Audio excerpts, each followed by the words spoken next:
And we're rolling. Awesome.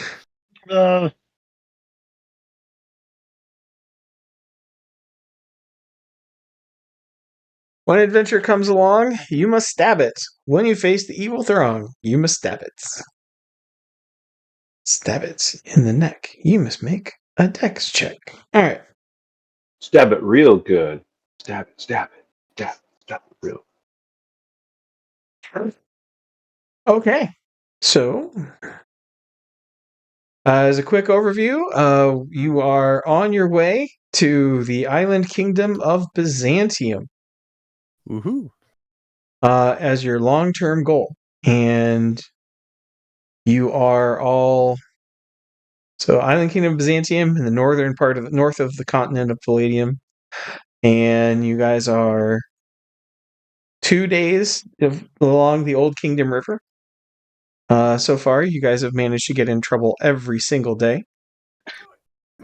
I mean, let's get this thing going. Would it not be an adventure if we weren't getting in trouble every single day? I'm sure the captain would find it less of an adventure if you didn't get in trouble every single day. So we traded one curse for another. Oh, he's cursing. He's just not cursing at you because you're paying his bills. I mean, with the gold we pay him, it seems like it's more just a back and forth banter, I'm sure, than it is actually cursing. Because he's still getting filthy rich. I mean, how often have you spent time around sailors?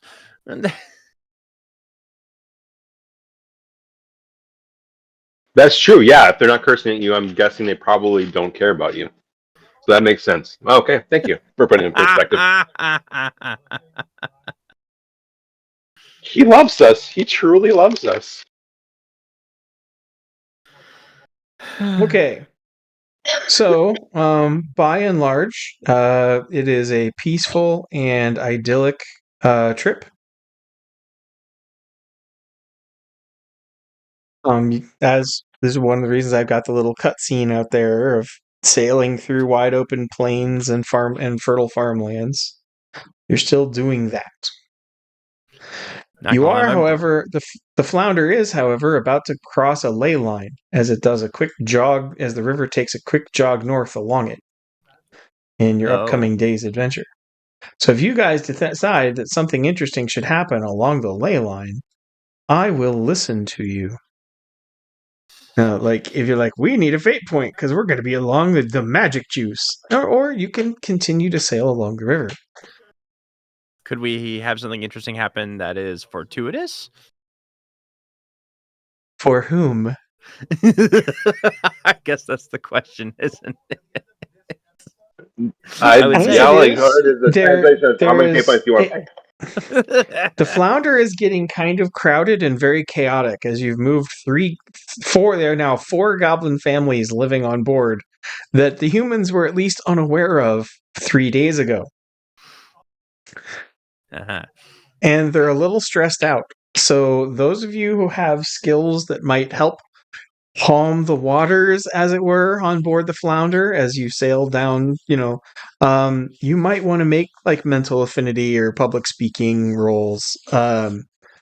And as a reminder, you defeated goblins, you converted 3 of those families, and those converts to keep Sir Matthew from killing them all for being armed threats to the civilization of which he is a member of the government. Their sentences were commuted to servitude, meaning they are actually like your bondsmen. Slavery is not popular, but it does beat execution, and is not technically illegal in the in the domain of man. For like prisoners. So you technically have 3 families of goblin prisoners, and one family of the family of a dark priest of Elah, and a whole bunch of really weirded out human sailors. So any role playing you guys would like to do about that, I wait with bated breath. Oh, you know what? I actually just did something. I mean, Playing music is a thing that can calm people's nerves and to create merriment. And I just rolled a 3 for playing my lute. So you don't actually need to make. Actually, it's probably not a skill roll, but you're going to be entertaining and hospitable to help make things go well. Play lute is an actual skill roll, but Simple, yeah, and you have backflip as a skill, but just because your character can do 100 backflips, you only need to really make a roll when you're doing a backflip over that dragon tail. Got it. Okay, yeah. Well, I can play music and and create entertainment while doing other things. So okay, yeah. Scar goes and is it Creature? Is Creature the dad for that's the priest of Ela? I think so. I'm going to transfer my bondsman over to him. He gets that family. Yeah. Are you sure? Because he's probably going to promptly set them free. But yes, and then they get murdered? Creature is the priest of darkness. Can I not legally do that? Can I not transfer that?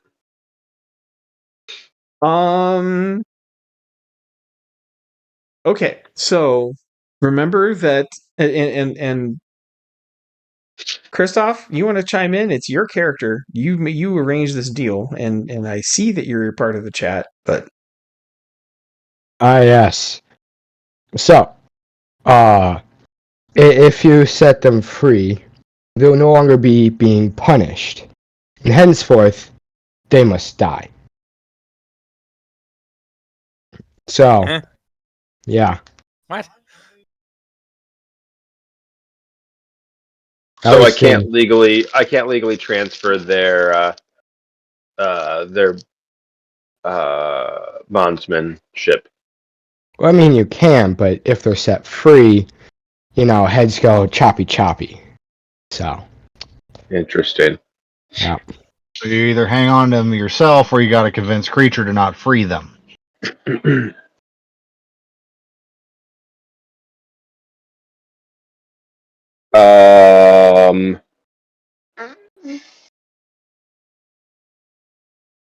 That's a great thing to bring up. He will use all of his social skills to think this through. Yeah, he doesn't want slaves. He transfers it over to Creature. But he better get public speaking really fast, because there's certain commandments in the New Testament that make slavery problematic.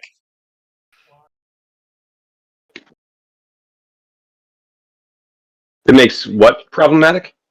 Slavery. Specifically, in the New Testament epistles, the slaves are commanded to purchase their freedom if they can. And we're also commanded to love our neighbor as ourselves. So since our directive for ourselves is to gain freedom, and that is applicable to everybody around us, the freeing of people is required. There was this little abolitionist movement among Christianity that ended the intercontinental slave trade because of these little details. Wait, is that money? Like, could I literally buy their freedom? Yes. You can pay me money to free them. Yeah, it's called Weregild. You pay the blood. You pay enough money to buy off their blood debt. It's a bit of medieval law. Yeah. If Sir Matthew will take the Weregild, and it sounds like he will. So the question is just how much.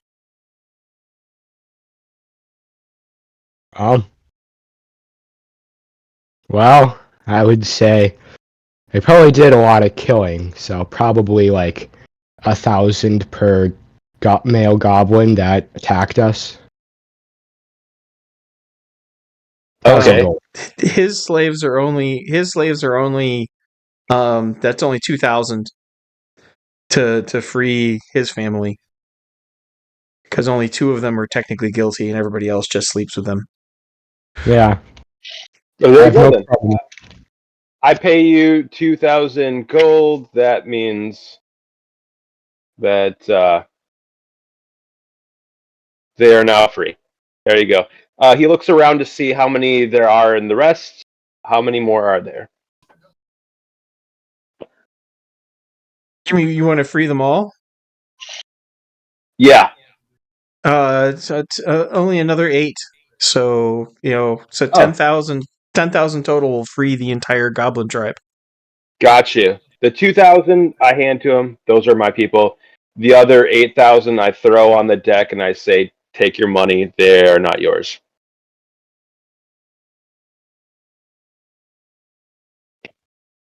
I will definitely take the money. Okay. Well, add 10,000 gold to your resources then, and we don't have any goblin slaves. Yep, that works.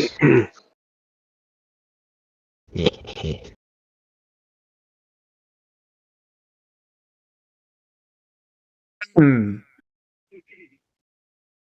Well, there's still a lot of friction with the crew. You going to try to persuade the goblins to stay on board the Flounder? Or will you set them free? Or what are you thinking? I could try talking to Creature to ask him if the goblins would be willing to hold off until we find a good spot that they would want to depart, so that way they're not just leaving in haste. You mean, you mean land where humans no hate goblin and goblin can live? Yes. If And he if makes a it's possible. long, pointed look over the larboard rail.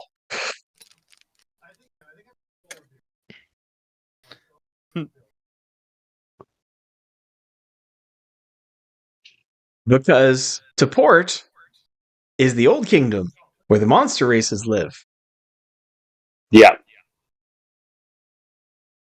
and to starboard is the Eastern Territory Plains, the high back plains of the east of the domain of man, where they would be a persecuted minority.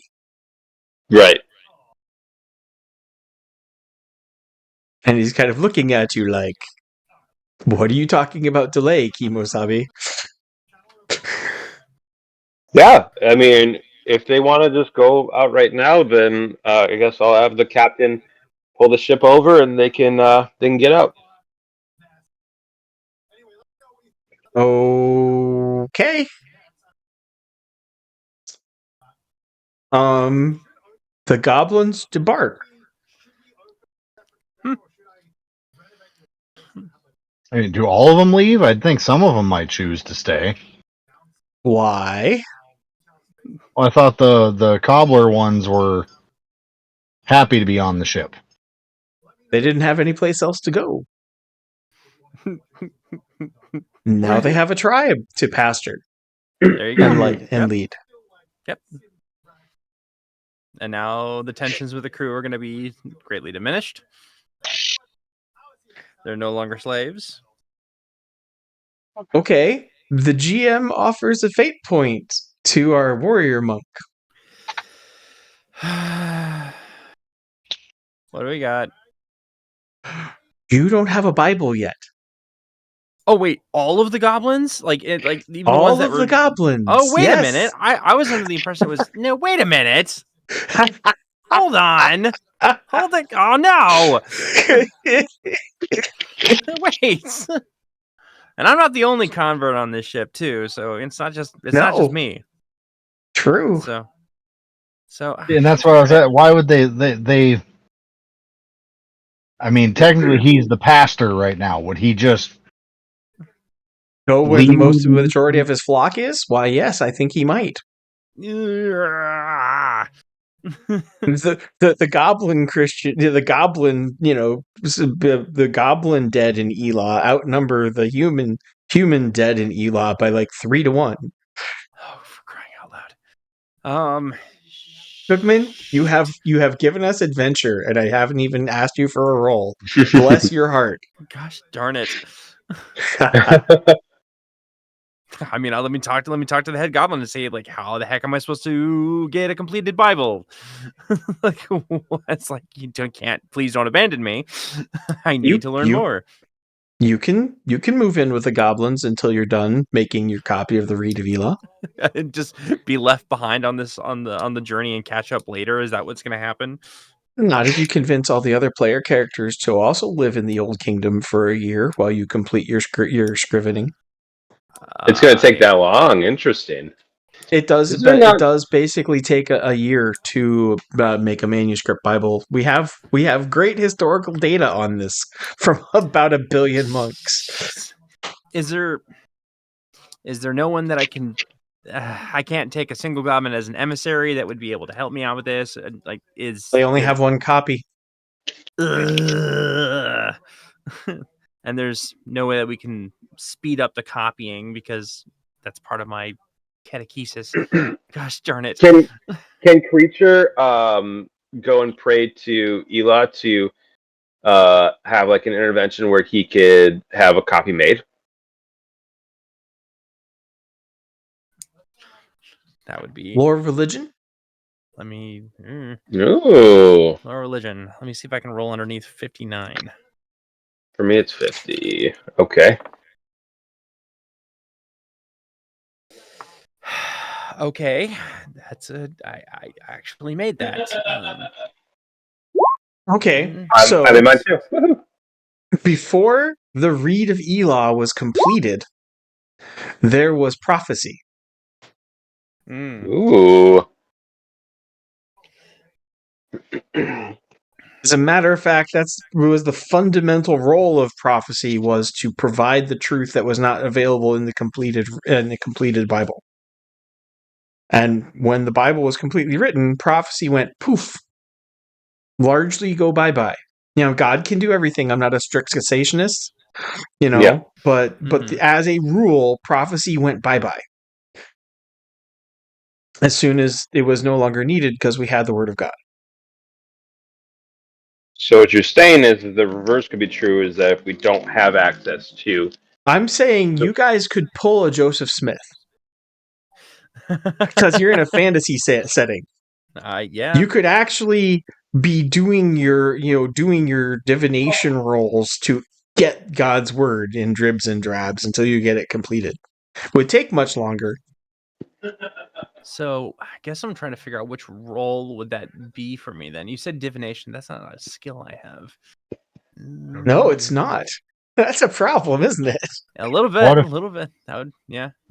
We should also ask Creature where we could possibly find another copy rather than Yes. having to copy his. So in broken English and Yoda voice, Creature, in broken Elven and Yoda voice, Creature informs you that that the Reed of Elah is a banned and hunted book, and every servant of every god in Palladium wants it dead if they know about it at all.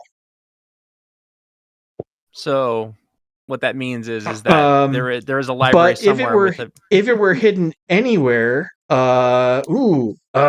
history by half, or lore magic, or lore magic, or lore religion, all by half. Lore religion by This half. way, everybody can get into the. Oh, Excuse me. I did get my lore religion by half. I did not. Magic is... No. That was magic. I made my lore magic by half. Both histories or just Palladium? Just Palladium. Unless you guys want to try to go dimension hopping home, in which case, why would you ever come back to Palladium? No. I failed mine. My Grab my survival. history. But I got lore religion and lore magic. Okay. You guys are going to want to zoom out a bit and go to the top right corner of your map. Yoda? Or Z? That's not actually about. That's actually not about the High Muppet. I'm The looking at that pontiff of all conversion. Muppethood. I'm looking at the convergence of all those ley lines. So the island of Wyota is located about 50 miles offshore from the Eastern Territory in the waters bordering the Algorian Sea. The island is very small, only 120 miles long and 60 miles wide. Its primary features are the twin volcanoes Y and Oda, both of which have shown signs of impending eruptions. Lovely. This potentially catastrophic event would lay waste to a sizable portion of Wyota. And the island lowlands are marked by rolling hills, meadows, light forest, rocky beaches. The land's unusually fertile thanks to large amounts of volcanic ash deposited over the millennia, and the climate is temperate. The little land is actually cleared on the island, however, for it only has 2 settlements. The southern port of Arlugra and the northern port of Bletherad. Both are relatively quiet, peaceful settlements with little trouble on rust, with the exception of the Great Library of Bletherad, the world's largest known library with antiquities that go back thousands of years. The Great Library is located on the outskirts of Port Bletherad and attracts a fair number of visitors each year. Aside from the Great Library, however, Wyota is a land of little consequence. It is officially part of the Wolven Empire and under its control, but the native Wyotans have always considered themselves neutral. The Wolven Empire has claimed the island for itself in order to administrate over the Great Library of Bletherad. For a nascent empire desperately trying to win the respect of the human empire it competes against, such recognition and prestige mean a lot.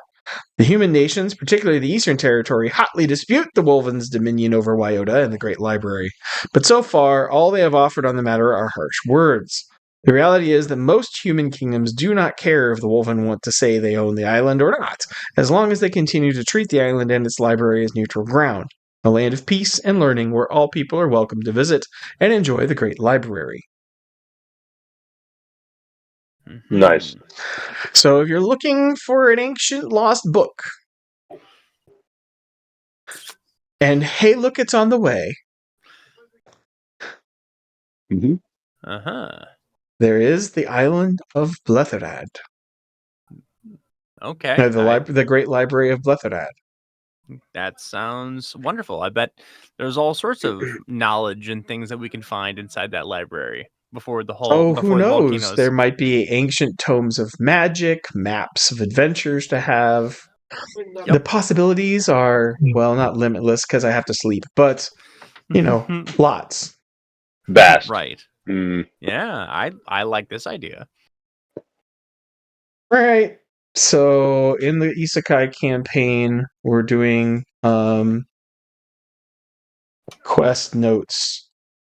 Find the Reed of Elah at the Library of Bletherad. Gonna need a library card.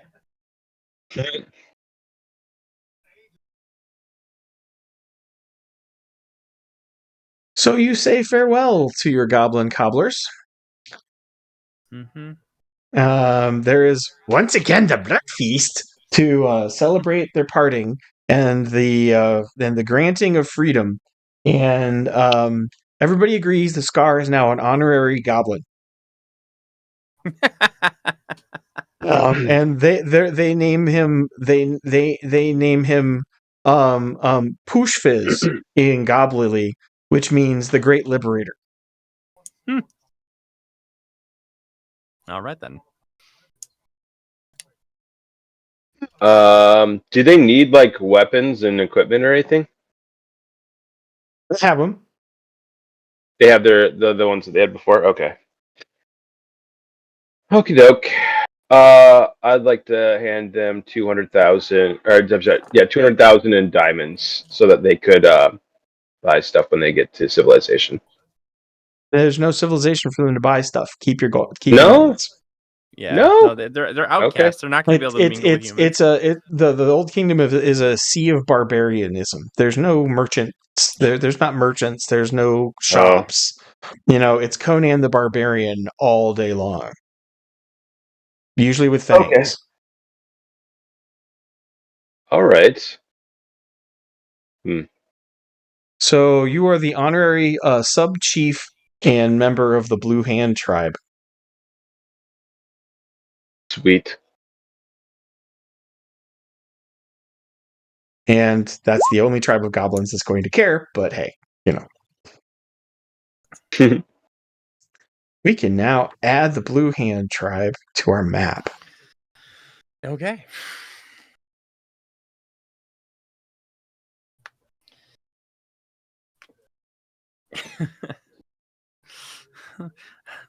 I don't have to work on homework for a little while until we get to the library. Right. Yeah. Still working through Deuteronomy. Gosh darn it. Oh no! You got to do that. You had 2 days, Oh, and you were adventuring. Genesis. Did barely anything. You're done with Noah, and there was this tower. I'm surprised he got through Noah. Unless you started with the Neilson Gospel was of John, in which case there was this blind man.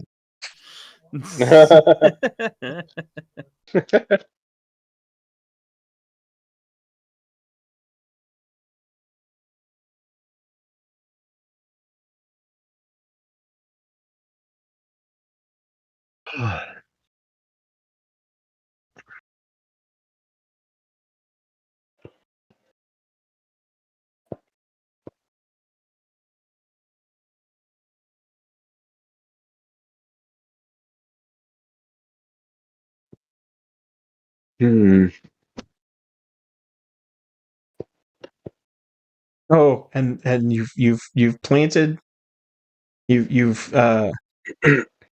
planted a goblin tribe on a ley line. What could go wrong? That was also something that we thought was pretty fortuitous. Are you sure I can't give them some gear or something to send them on their way? Make them a little more. I think they're good, dude. Besides, most of the gear you have is built for human size anyway. Well, their magic rings will fit them. Yeah, don't give Interesting.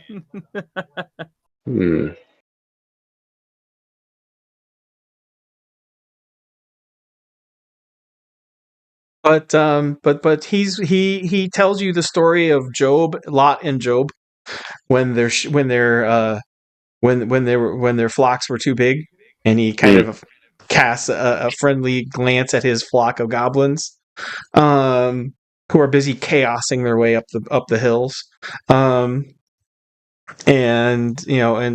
points out that Abraham trusted that God could bring whatever he needed, whichever portion Job chose, and he would be like Job, except no boom boom. Oh man! I mean, not Job. He'll be like Abraham, except no boom boom. No boom boom. Okay. Yeah, no Sodom and Gomorrah in his immediate future. Right. Yeah. Although wasn't that? I mean, that was technically Lot, wasn't it? And his wife. Abraham had quite a deal to do with Sodom and Gomorrah because of Lot. Right. I think they're looking forward to focusing mostly on the be fruitful and multiply and fill the earth. Right. There's no television, so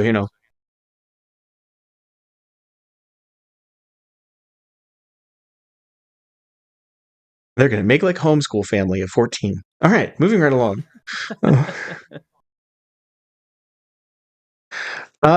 So another 80-ish miles ahead for the day. Cool. I actually broke this all down. So day 3, yeah, lots of day 4, across the ley line. I need an encounter roll for the ley line because come on, and then I need an encounter roll for the sailing, and we will do the sailing.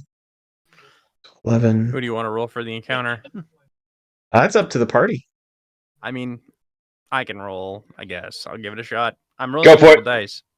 That is a 14, so not a 1 or a 2. All right, you guys pass the ley line, which is a big thrill for our spellcasters. They take turns floating off the deck just because they can, and then they continue to float downriver. And then I need an adventure for the day, an encounter roll for the day.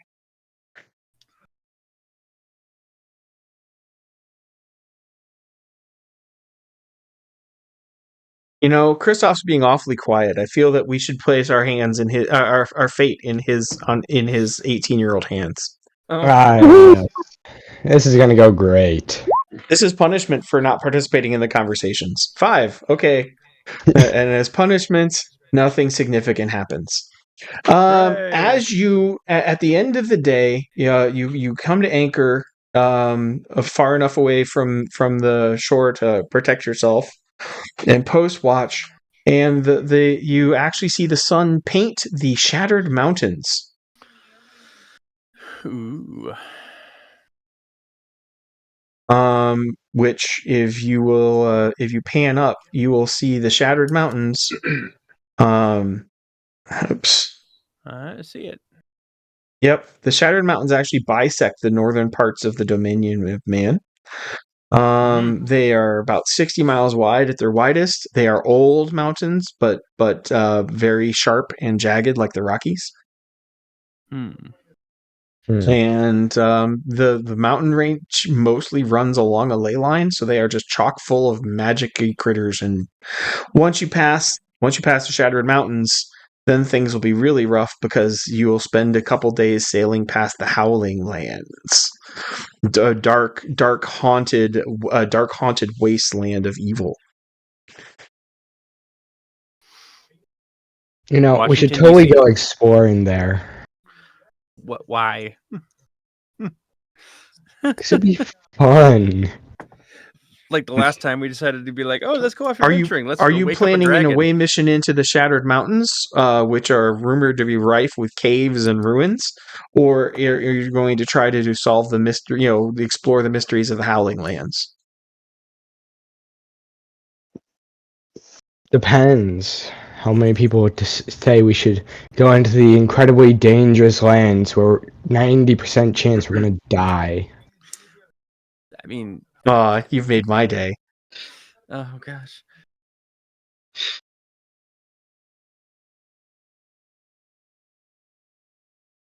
That sounds like horrible odds. Yeah, I don't like those odds. I mean, we crossed a river and decided to futz around with some ruins and came across a freaking gelatinous monster that tried to eat our faces, only to be followed by a dragon that also tried to eat our faces. I have a solution to that now. On fairness, it did eat all of Yuri. You just magic whacked him back out of the goop. And Yes. magic him to life. Yeah. Woohoo! And then you ran away from the beast dragon. Yep. Mm-hmm. I'm not looking for a repeat performance of that particular scenario. I am. I'm particularly looking for a repeat performance of that particular scenario. Oh my gosh. Murder. That's what it would be. That sounds like I really want to try and find some ruins or explore some caves in the Shattered Mountains. With some gelatinous goo that I can murder. Yes. It would be first degree homicide.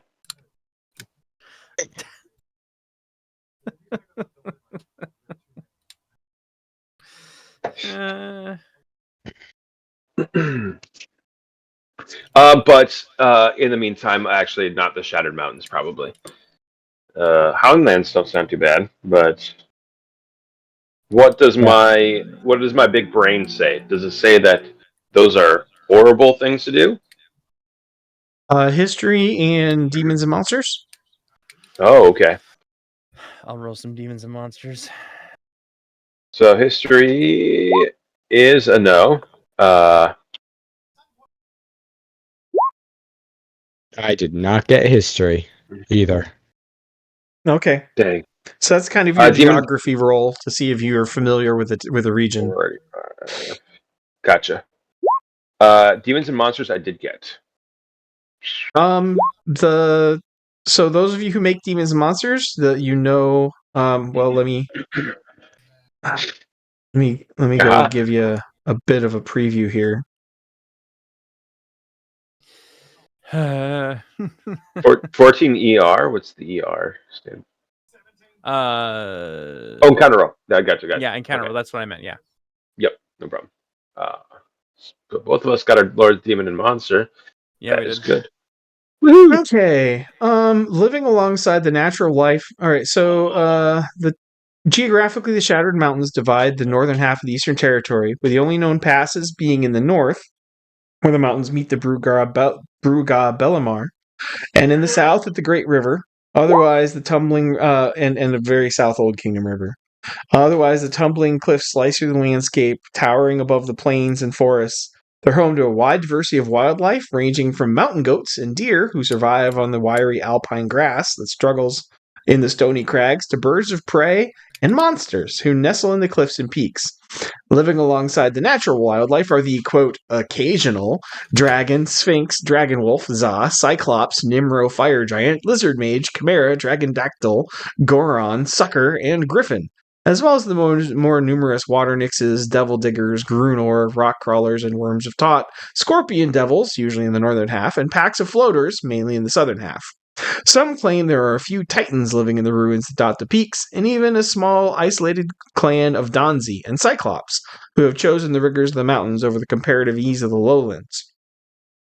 More numerous are the Flaming Eye brood of kobolds, who have claimed an extensive cave system in the mountain's southern face as their home. They resent any kind of intrusion, and they like to eat guests. And they pop out of the ground. Yep. Yeah, the things I recognize are TPKs. The things I don't recognize sound like TPKs. And even the low-level things like kobolds and Donzi are not to be underestimated. As in, we would be rolling the dice just to run away from them. By the way, I did actually make my history roll. Okay, so you're aware that the Flaming Eye brood of kobolds is its own little evil empire. Oh. And they just don't. Their territory is all underground. But they consider anything else that walks, any like good race of humanoids, delicacy, the way other people regard lobster, and they delight in torture, traps, underground. They're just generally lots of bad news. The flaming eyeballs, the flaming eyeballs of unusual size. Yeah, I don't think we want to mess with those. Eyeballs of unusual size I can provide. Oh yeah. Is there a black Would gate you as like well? to encounter an eyeball of unusual size? No, thank you. No. Nah. We've already transplanted the fate system. We don't need to transplant a whole different fantasy world into this one. Oh no, I've got Palladium stats for an eyeball of unusual size. I'm sure you do. I'll be right back, guys. I gotta go do the wood stove. Okay. I believe you might have actually. I specifically heard him just say that he wanted to fight an eyeball of unusual size. That's not what I said. No, he said something like he has to go get wood. I have to go deal with the wood stove. That's completely different. You don't want an eyeball of unusual size? I am perfectly fine with my eyeballs of regular size. Let's ram it. You guys are total party poopers. What are you trying to do? Survive your trip? Yes. Possibly. Okay, fine. I need 3 encounter rolls for your day trip alongside the Shattered Mountains. Okay. I can roll one. Go for it. All right. There's one. I'll do the second one if you don't mind. Oh boy. Oh my goodness. I need everybody. I think that makes it Scarrett's away from keyboard. It's Kristoff's turn again. This is gonna go great. Yeah. Not a 1 or a 2. And at the end of a nervous day's sailing, you anchor at the tippy tip of the Shattered Mountains. Pretty. Yeah. Ahead of you, on the to the south, the plains and wilderness and ruins of the old kingdom continues to spread. Hooray. To the north are the Howling Lands. Woo. Anybody feel like exploring?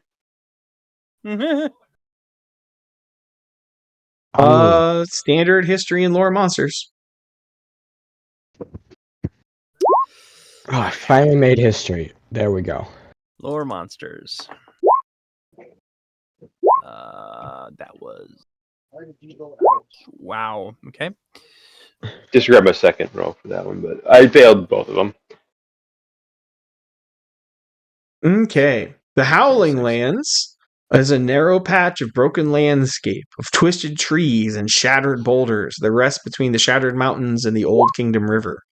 It is a wild land of rock-strewn ground unsuitable for human settlement, and even the Danzi and the denizens of the Old Kingdom avoid it. The ground is so rocky that the land is unsuitable for tilling, and it's a miracle that any trees and vegetation can grow at all. The splintered stone is as sharp as knives in some places, while loose and prone to crumbling underfoot in others. In any case, trying to walk across the uneven ground is difficult at best. The entire area is littered with shattered boulders ranging in size from about 3 feet to larger than a house. Extra care must be taken if you were trying to lead a horse or other hoofed animal through the land, effectively slowing movement by at least half. Attempting to move any faster would cause injury to the animals. Strangely absent as you look north are any animals, predatory or otherwise. Or large animals, predatory or otherwise. Hawks and eagles are the largest thing you see.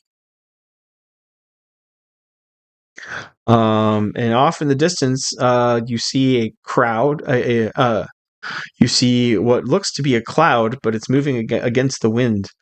And track and trap animals would be a roll from Daryl, our steadfast. From Daryl or Yuri, our steadfast rangers. Other people can't make that roll either? You guys can roll for them since they're both AFK or not here. Okay. I don't have. Okay. Yuri, I could do track and trap animals. Is it a high or low number? Higher is fine. Track. Okay. Yeah. I did. I made track. Oh, is that for your character? That's a flock of ravens about 20 miles away, which puts that at like 5,000 to 7,000 ravens. Goodness gracious.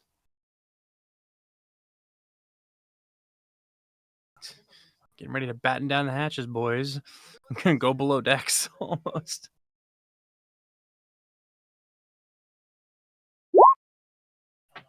So, reports and rumors are abuzz about these lands, about gold prospectors and foolish travelers disappearing without a trace. Dark shapes are said to move among the gnarled forests and watch as travelers' every move. Now, the few patrols that Lorne and the Dominion army have sent in to investigate have either disappeared or returned to warn of ghosts and demons lurking in the shadows and striking down all who disturb them. Maybe we shouldn't go in there. Ooh. But the good news is that you're pretty much completely free of attack from the Old Kingdom River as long as the Howling Lands are on the other side. Cool. Because not even orcish hordes are dumb enough to go in there, and they avoid the place like the plague. All right. Avoiding it like the plague eye. Scar chimes in. It's a silly place. Everybody on the ship looks at you as if you were smoking the crack.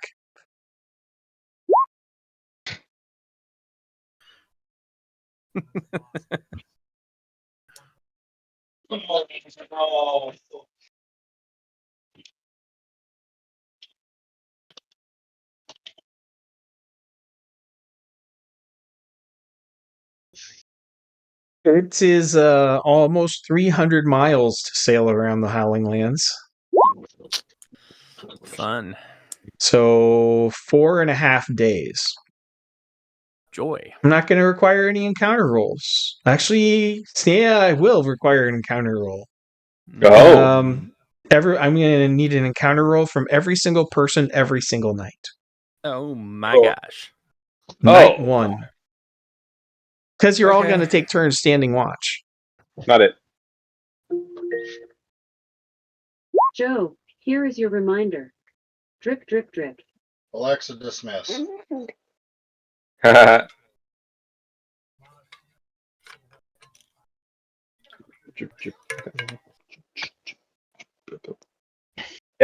Okay, so you said every single one of us has to go and do an encounter roll every single night. Badger, yeah. On the first night, nothing happens during Badger's turn, standing guard on deck. Okay. Ooh-wee. Nothing happens during Scar's turn, standing watch on deck. Nice. Just the wind blowing over the dead and rocky, barren landscape.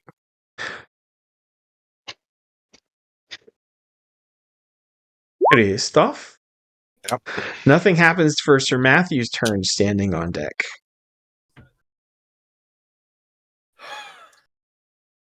What do we have to roll under?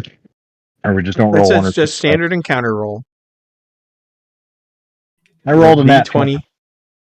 Nat 20. I'll be the only one to roll all night.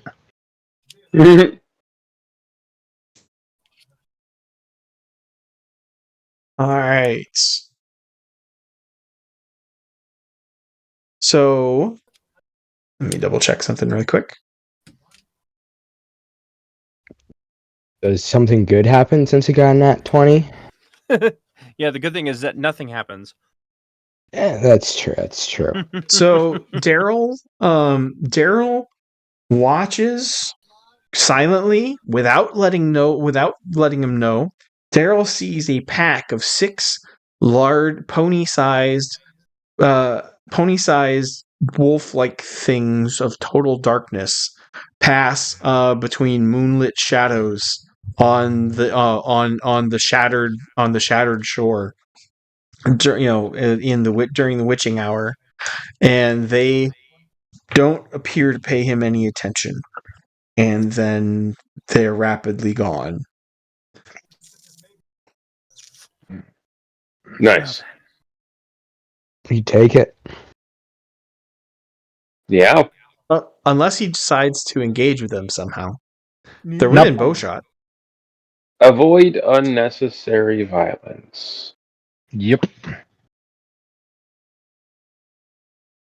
I'm standing watch, not standing attack. Right. You're an insufficient Marine, I want to tell you that. Calling the question Oh. like that, that's cheap. Oh. No crayons for you. That's okay. I'm Air Force. I prefer a keyboard anyways. Woo! You eat keyboards? Yes, you press Control-Alt-Delete and the bad guys go away. It's more like point and click adventures at this point, but yeah. Missile command. That would have been nowhere near as fun to, that was nowhere near as funny to say. Really interesting is the prevalence of Xbox controllers in military equipment now. Well, Yeah, because better everybody than- knows how to use them. Better than Logitech controllers on submarines.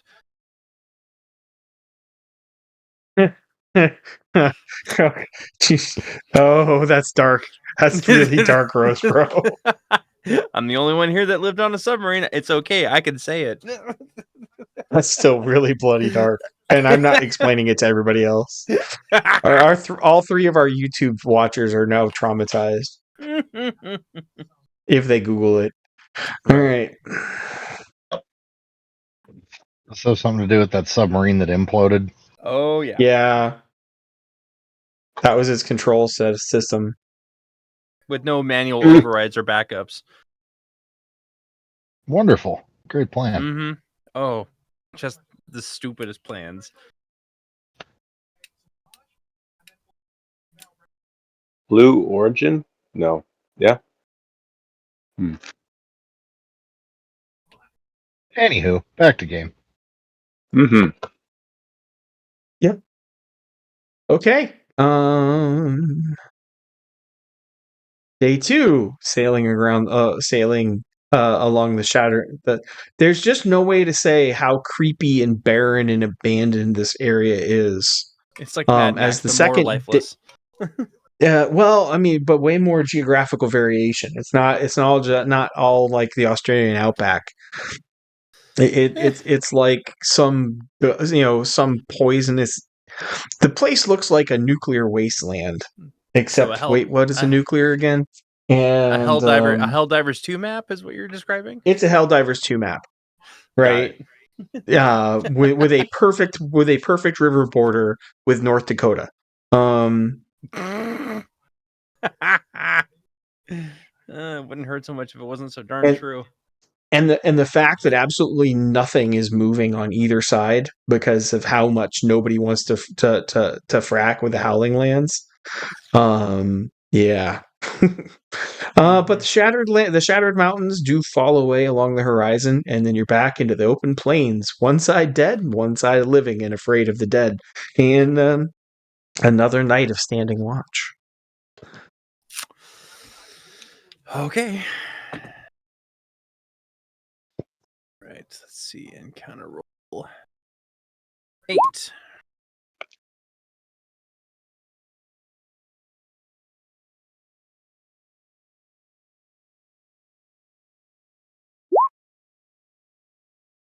Nice.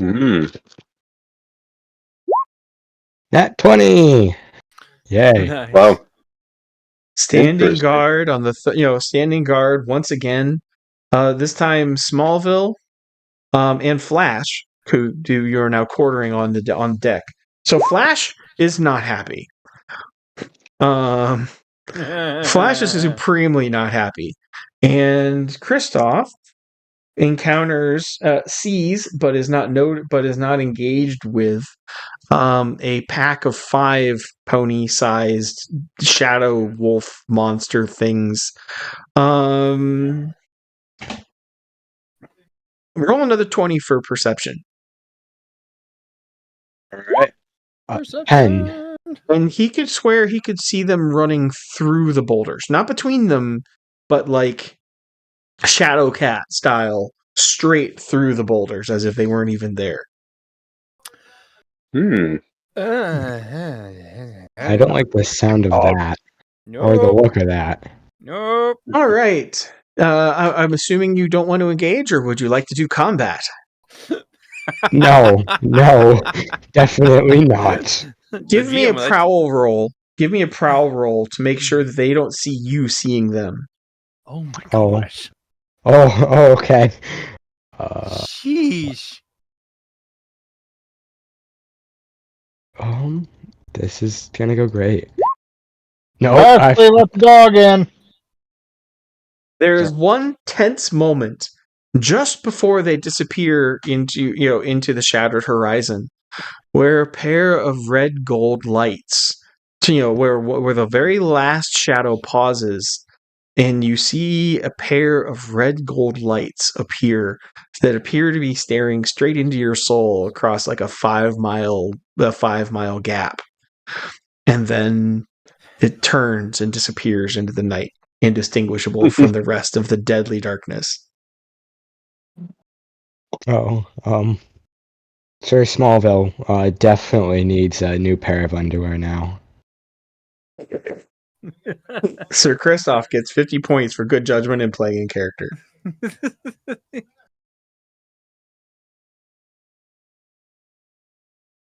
Yar.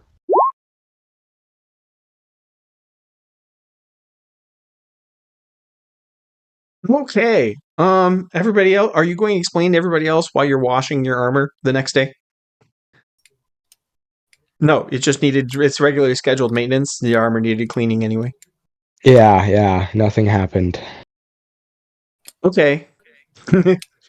And things get worse because along the next journey into the Howling Lands, the Old Kingdom River doglegs just in case I need to Alexa. And you end up anchoring with the Howling Lands on 3 sides of the vessel. Ooh, South, north, Mhm. and east. fun. And only to the west are there strips of the devastated ruins of the shattered old kingdom, where all of the elves and dwarves' former glory has gone to die, is like the most comforting sight underneath the sky. As the sun sinks into the horizon and the shadows lengthen. It's glorious. And you guys can stand watch once again. Night 3 of standing watch in the Howling Lands. You check my throat. No, Please, don't roll a low number. Yes, nice. Woohoo!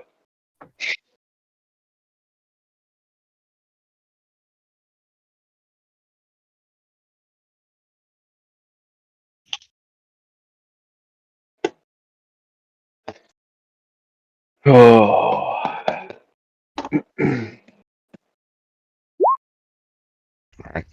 All right, 11, 19, 7, and Kristoff's roll. Oh, yeah. Oh, that was Ooh. All right. Right. None of you are even remotely tempted to sleep on watch.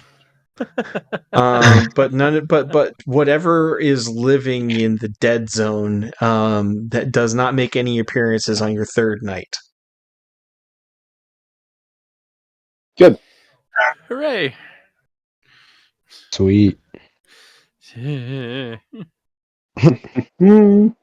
Unless you command them to go upriver. There is a whole river system into the Howling Lands that No, you could thank you. probably get the flounder up. For No. what purpose would we go that way? That doesn't that's a dead end. we have our In mission. so very, Library very many and ways. Yeah, I why what would possess us other than masochism? The kind of dark curiosity that causes 10-year-olds to stare into empty graves at a funeral. Bruce, you're saying more about yourself than anybody else here, I think. Everybody's my books are for sale. This is not a secret. Now, unless this ship can sprout legs and crawl on land, we're not going anywhere near the Howling Lands. And like the only thing I can think of is like here, and then basically crawl over land to get into this river system to skip That's over a a bunch. fascinating adventure concept. I Being the know. involuntary crew of a cursed ship that walks where it wants to, and and only sleeps at night. It's like Baba Yaga's cabin in reverse. Oh. But our ship can't walk, so it's okay. We can just keep sailing. Yep. Oh, that's so dang awesome as an idea. What a great ship curse. Oh, you'd have to piss off like a god for that to happen. Or Well, all of them. we know somebody who can piss off a god during the tutorial. Okay.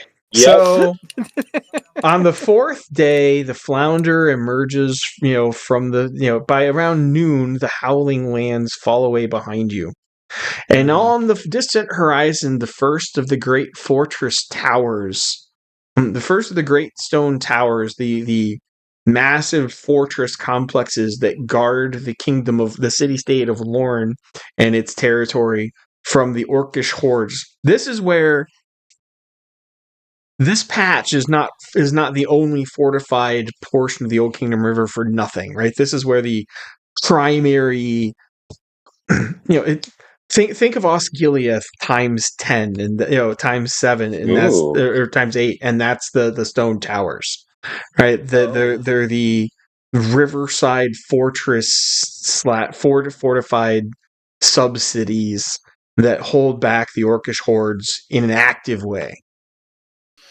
They're But not only on the river. all always under attack. but there's something like 20,000 active duty soldiers spread between them.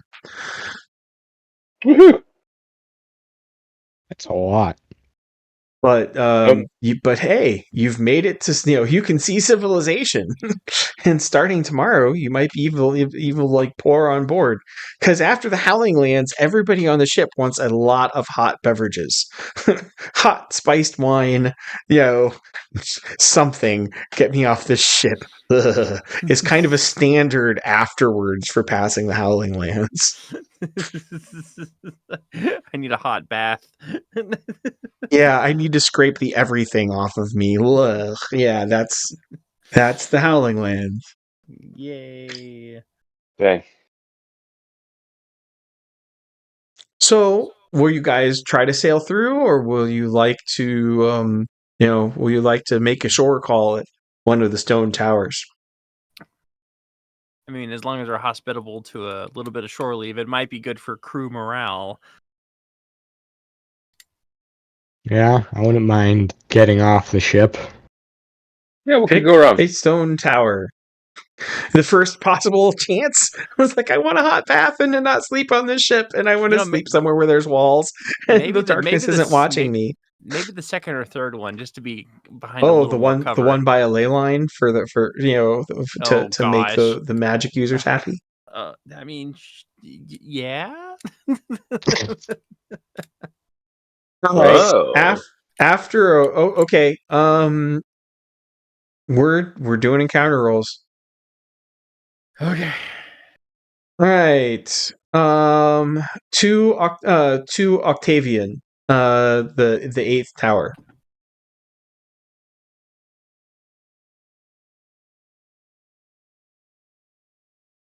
Any trouble getting to Octavian? That would be Roseboro. Oh, I can roll. I'll roll an Nice. encounter roll. Yeah. That is an 8. Oh, To good. Septimus. Oh, is that me? Okay. Trip to Septimus. Yeah. Woohoo. Good. Trip to Sextus, where you're planning on pulling in for the night.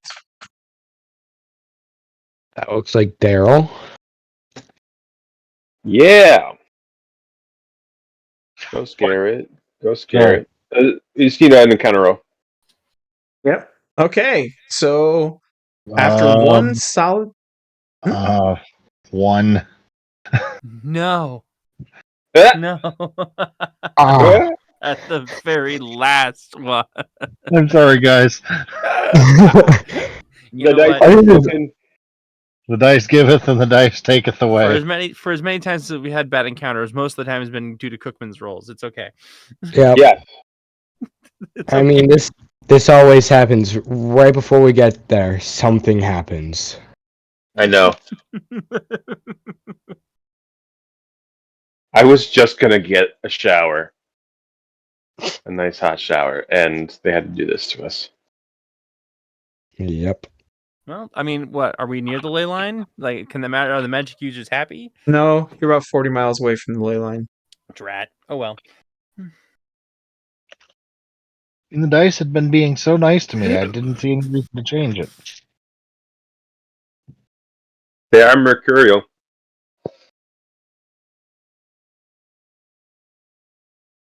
Ooh, are we going Assassin's Creed Black Flag? Mayhap. I guess I have to do a new map. Give me a second. Okay.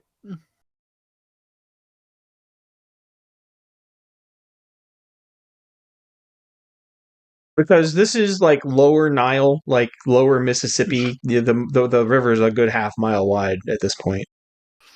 Hmm.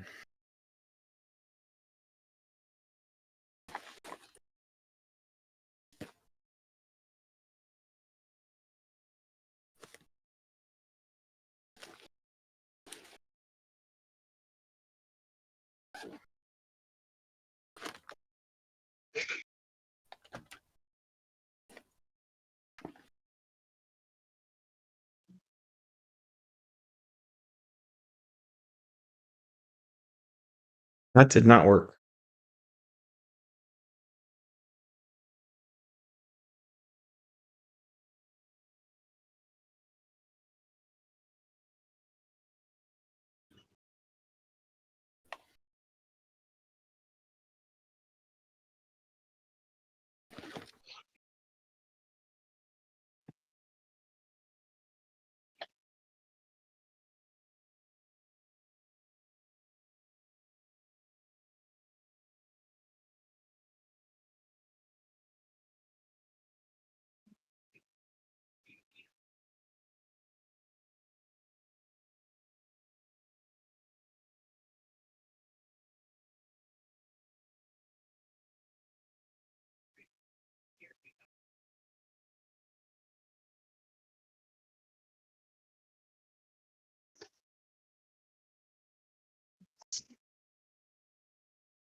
What was that noise?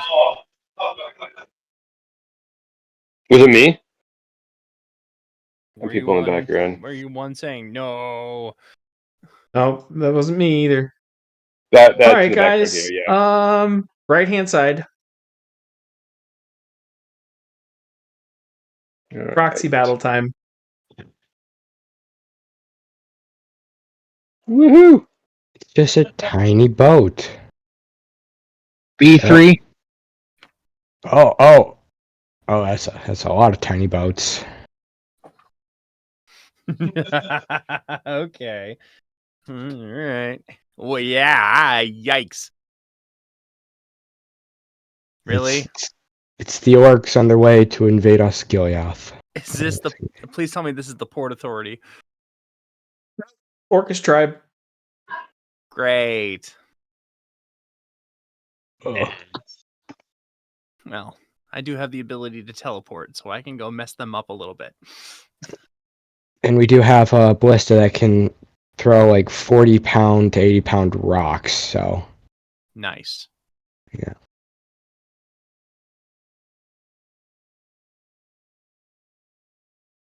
Alright. Interesting. Does there happen to be any large whales in the water nearby? No. Ask if there's any other sea life nearby that's not whales. It's a river. There's some highly perturbed catfish.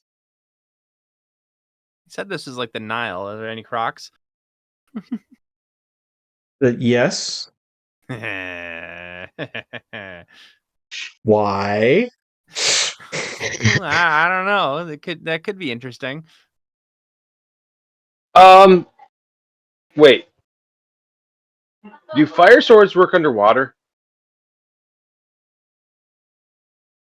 No. How hot yours burns, it would just Yeah. flash. Flash into steam. That would probably cause more problems for the wielder of the sword.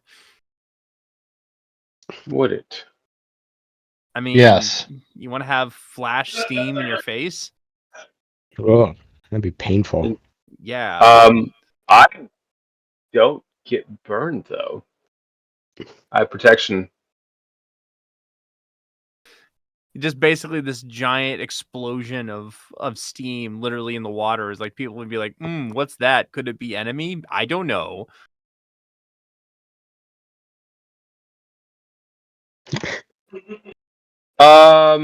Question.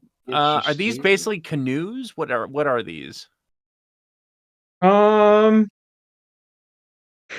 them rowboats. So what you're Okay. saying is that the hull is not very thick. No. In game terms, they're fishing vessels. Adventures on the high seas. Call them fishing boats. I have an idea.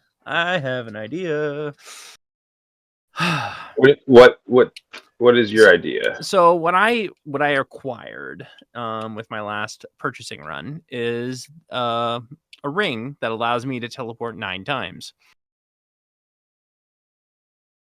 Interesting. So if I were to say take my indestructible spear and I were to teleport onto basically the back end of these boats, basically drive a big old hole in it, and then teleport to the next boat, wash, rinse, repeat, I wonder if I could sink them.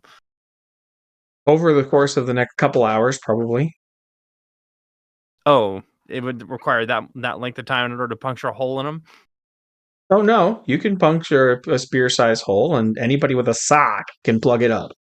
Yeah, there's that. Okay, well. What if I could, Oh. these are rowboats. There's no rudders are not really super They're important. fishing boats. Yeah. Interesting. This is a symbolic representation. I don't have maps for every single kind of boat.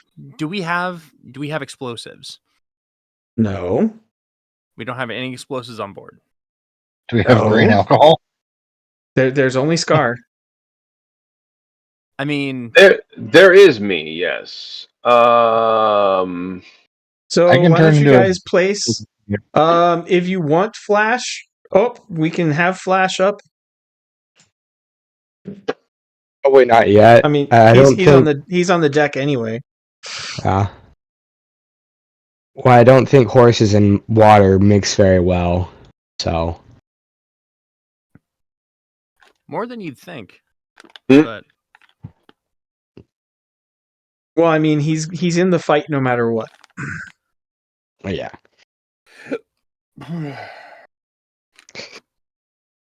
True. He can also fly. That's another thing he can do. yeah, we wait. The horse can fly. Yeah, he's got magic barding with a ring of fly as the eagle. Why the heck have we been dealing with lifting him onto the boat if he can just fly onto it? It was just accomplished last session. You guys want to finish placing?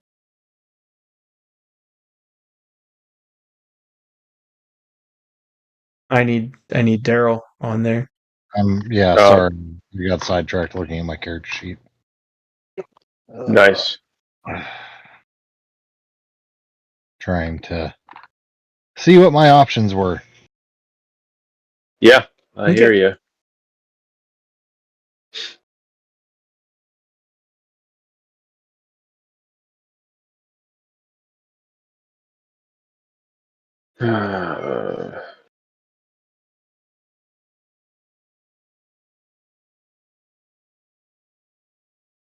Roll for initiative. All right. The D20 anymore. I wanted to put on. Never mind. 3. That D20 was mean.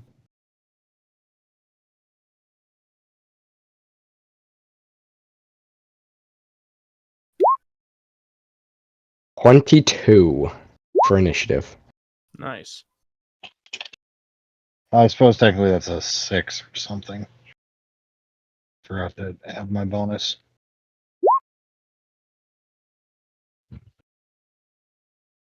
Woohoo! Bruce, Yeah, what would but my technically mine telekinetic should have been a 6. what would my telekinetic leap kick do to a hull of a boat? Same thing as always. Just destroys things. No, boats have a hull rating. I feel like fire is our friend. Mm-hmm. Yeah. Scar, you can fly, right? If I use my ring. Okay. I'm just wondering if you could like fly above these orcs and rain fire from above. Interesting. Because the best idea is to try to engage them before they actually get close to the ship. Right. Fishing boat stats, by the way, are on page one are on PDF page 179, aka book page 178 of Adventures in the High Seas. Hull per 10-foot area is 70 STC. 70. Wow. Yeah, that's got enough heft.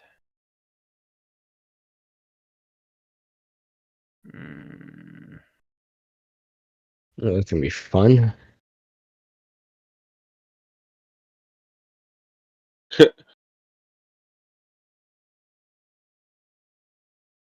Ugh.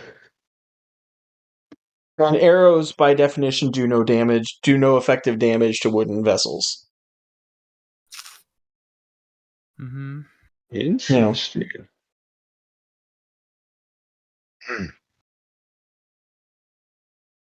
I'm assuming we have like the materials for making torches and stuff available. Oh, I could Yeah, do but you one better. they're paddling your way, really fast. Yeah. Mm-hmm. Yeah. We don't have time to fabricate stuff. We have time to basically arm up and go. You have armed up, right? You had time to put on your armor. This is where you're at. You've got a couple attacks before they can, you've got like a round or two before they can board the ship. Mm-hmm.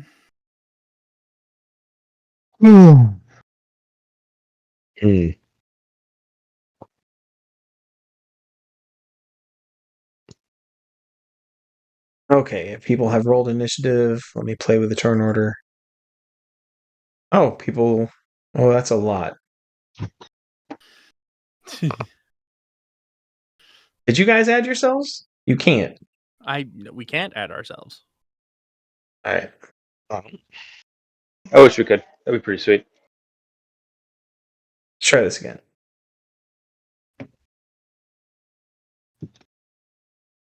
What, Chris? What? Ooh. I do not understand what you're saying. Oh. Just whisper. Yes. Whispering is better than mouthing things because you apparently don't mouth things in a way that is intelligible. Daryl, Well, 6 for initiative. Okay. Smallville, 22, because disgusting. And that's Scar got without a my 7. No, Sixth Sense isn't gonna kick in here, so yeah, I figured. Badger, 15. And then Flash, the Wonder Horse. Oh, I should probably roll for him. Yep. 5. Somebody's Okay. worse than me. Yeah, Flash goes last. After mother. Top of the order, Sir Matthew. What's he doing? Well, I don't really have much I can do. How hard is it to like use like the arbalist or something? Or the ballista? Ship's crew is handling that, and we're not worrying about that. That's Oh. yeah.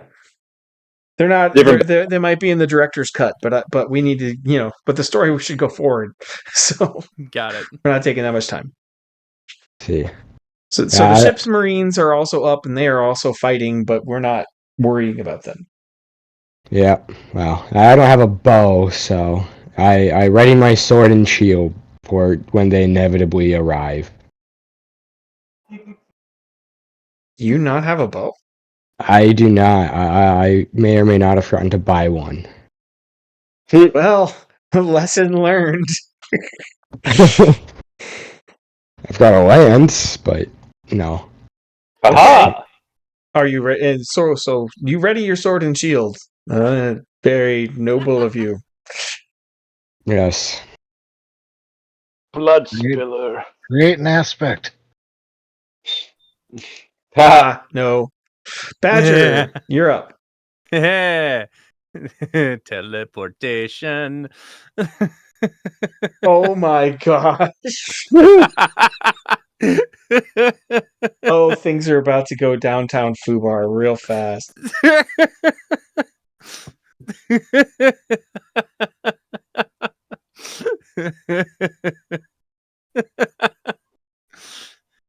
Is teleportation my entire turn, or do I actually get to attack? That's I your can't remember. attack. No, That is my attack. that's it. Got it. Just verifying. So you teleport onto one of the ships because of course you do. You're insane. Let's see. Okay. Scar? Oh, all right. Wow. I'm going to do Cloud of Ash. Let's see.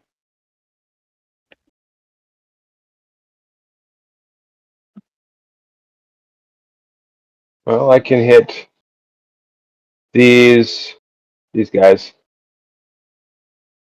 30 feet. Draw it. Draw. Pick rectangle. Oh, okay. Pick ellipse, make your cloud. Woohoo!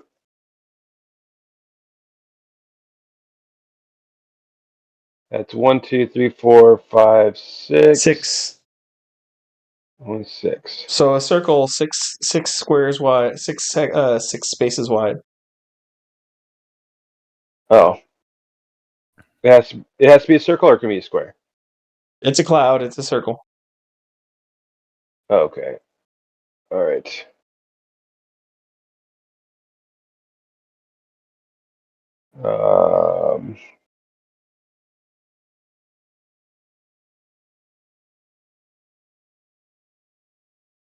Is that 2, 4, 6? That looks like it is. 2, 4, 6. Okay. So it will.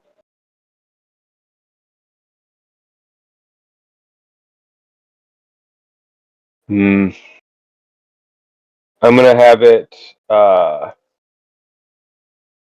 right there. I dare them to go through it more. It's kind of funny if they're actually oarsmen or whatever, and then technically taking out the oarsmen on this side and this side will cause them to eventually collide with one another because they'll start going.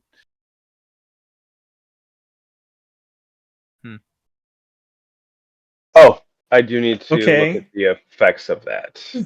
So you blind 5 of the orcs right off the bat, coughing and choking. You set 2 fishing boats, 2 fishing boats burst into flames. And the third one probably isn't going to have time to stop before it also coasts into the flames. Mm-hmm. That was very well done. Thank you.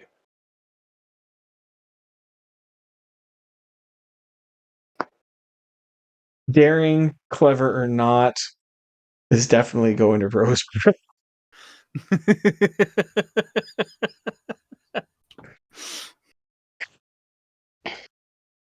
Goodness gracious sakes alive. If I get in over my head, I can always teleport away.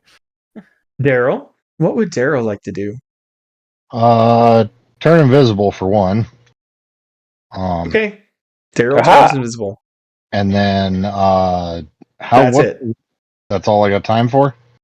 That's it. That's one action. Okay. Yep. Ninja icon, activate. Daryl is no longer visible. What's the range on Magic Net? Out of curiosity, I was looking at. What is it? 40 feet? No, let me double check. Sir not appearing in this fight.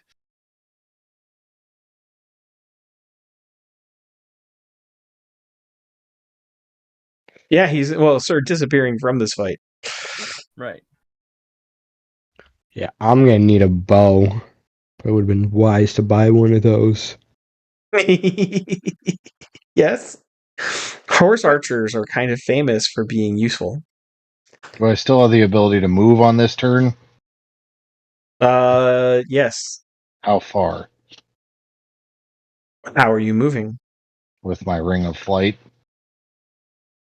You got to activate that. That's the attack action. That's yeah. Okay. One drawback of having all the gadgets is we have to activate them one at a time. Activate the gadgets. Yep. Mm-hmm. Magic nets, 20-foot range per level of the spellcaster.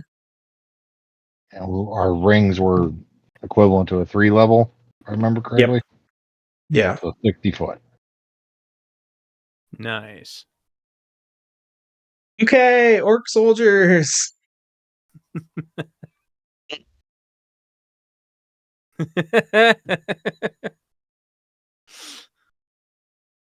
Plus 13 to parry. I am ready for this. You ready for those nat 20s?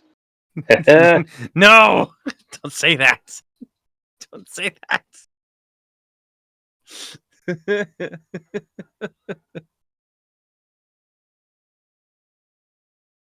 In come the axes. Hey, they're fighting me, which means they're not rowing.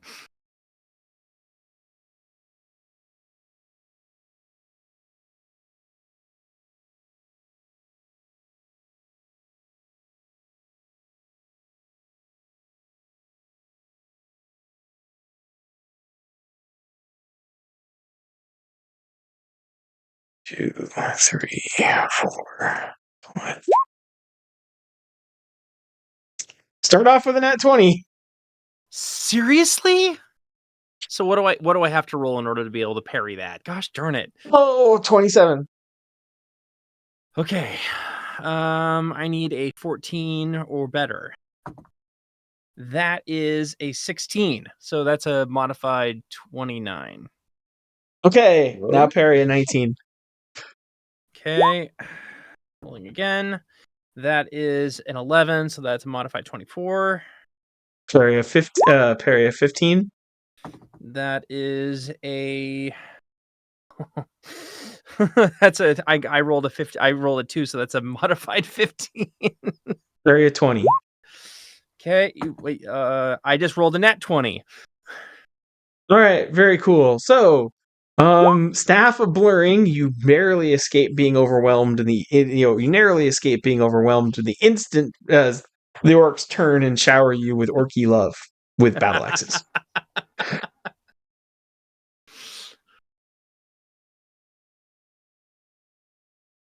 This group of orcs says, "Hey, look, there's a fight right here."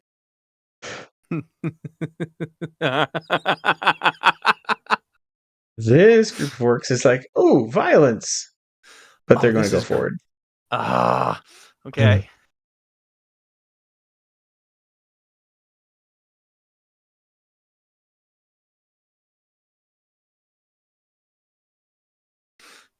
Yes, clump them all together. Yes, yes.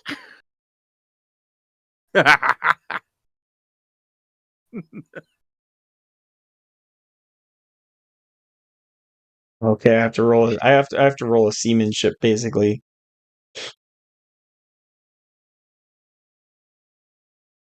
Hey guys, once I Hey. teleport out of where I am, if you guys have another spell with a little bit of a wide area, just cast it on all of these assholes. Like Cloud of Slumber or something? Oh, absolutely. Anything with a wide area of effect, cast it on all these people. Just the second I get out of there.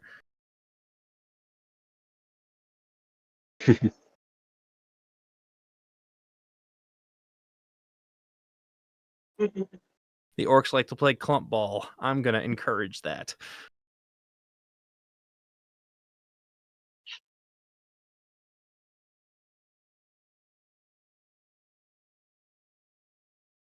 Okay.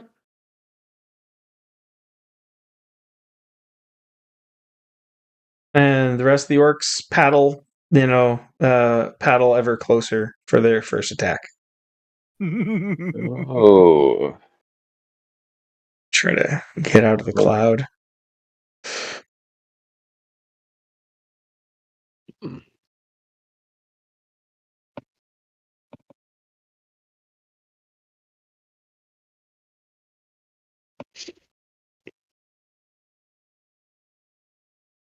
Okay, so two burning fishing boats stagger out of the cloud.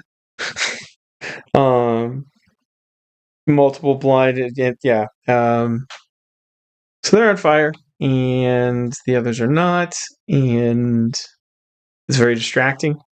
Also, half the crew is blind.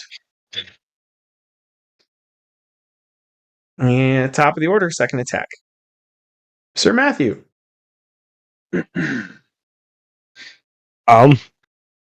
Well, I still don't really. I mean, I could like fly my horse onto one of the boats, but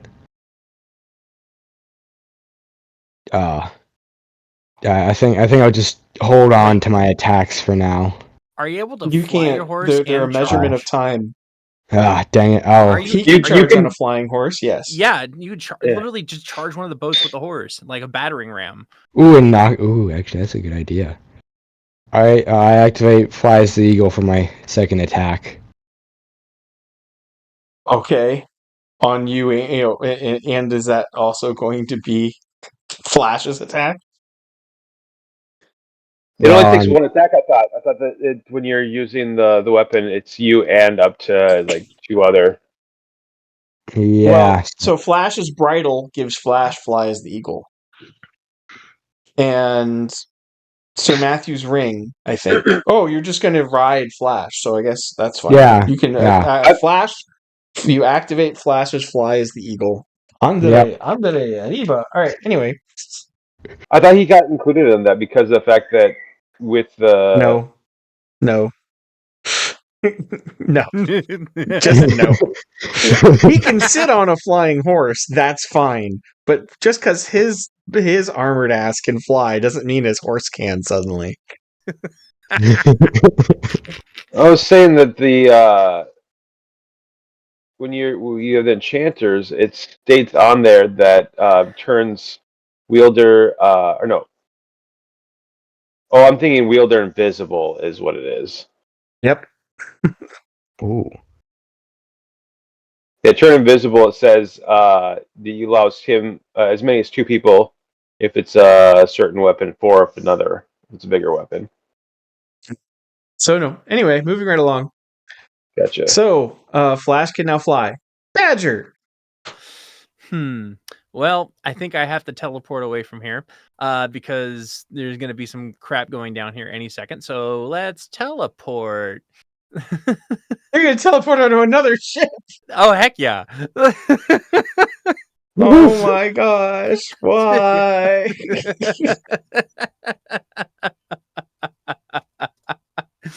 That's 2 of 4 attacks, and that's 2 of 9 teleports. 2 of 12. And you group them all together so just specifically so that Scar could set them on fire. Precisely. You Ooh. You're not even remotely playing fair. No, I'm not, and I don't want to. I need to invest in grenades. Unbelievable, you people. Why? All right.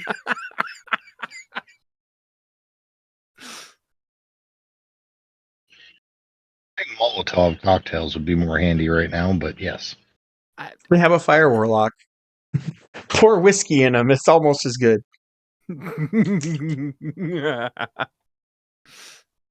All right. That was Badger's move. It is in fact Scar's turn. Oh, Yes, Lord, love light a them duck. up, light them up, light them the hell up. Oh wow. Yes. That was your deliberate plan. Oh gosh, Yeah. stupid! Quit making me give you experience, Rose, bro. No. You're the one that taught me how to play this game. I'm just playing it the way you taught me to. 2. Yeah, there's a 4. reason why you get rewarded for playing smart. because it works. Looney Tunes activate. That is the size. Let me move this over. Where does that? Oh my gosh, I can't believe this. Does that end up hitting all 4 of those? Interesting. Yeah. Oh no. Yes. Okay. Woo. You set 4 more of the boats on fire. Okay. Yeah. At this point, everybody not actively trying to murder the warrior monk is going to consider that you guys don't play remotely fair, and that there's got to be an easier merchant vessel to pick on. We're going home. Do you want to play this out, or can I just roll Rose attacks and we can go our separate ways? I'm okay with rolling the attacks and going our separate ways. Yeah, same.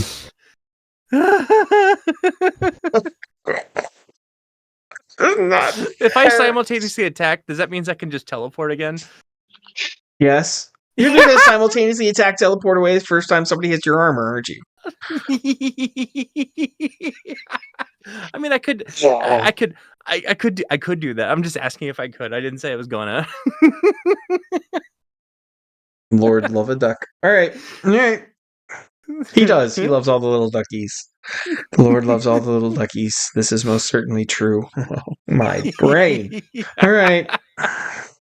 Where is your character? I don't see him. he's currently hidden behind. Buried under a pile of orcs. Nice.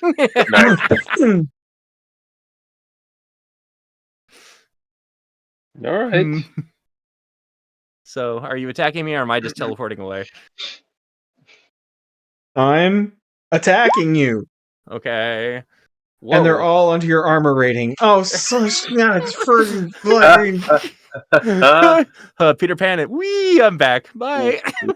Impunity. Oh my goodness. Yeah, that's right.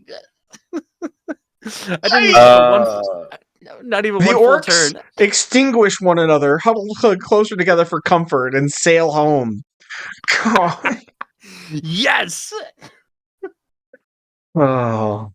Not a single life lost.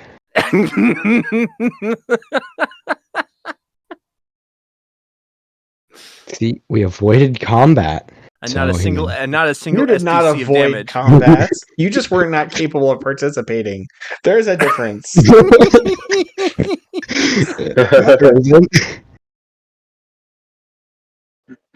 Hey, Horde of Orcs experience is now done. Oh gosh.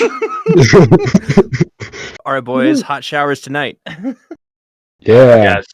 That Whoa, wasn't not avoiding that kind combat. of navy. That wasn't Gosh. avoiding combat. That was maintaining air superiority. Booger.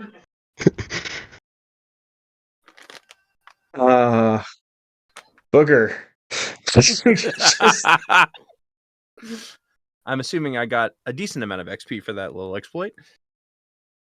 Booger, I say.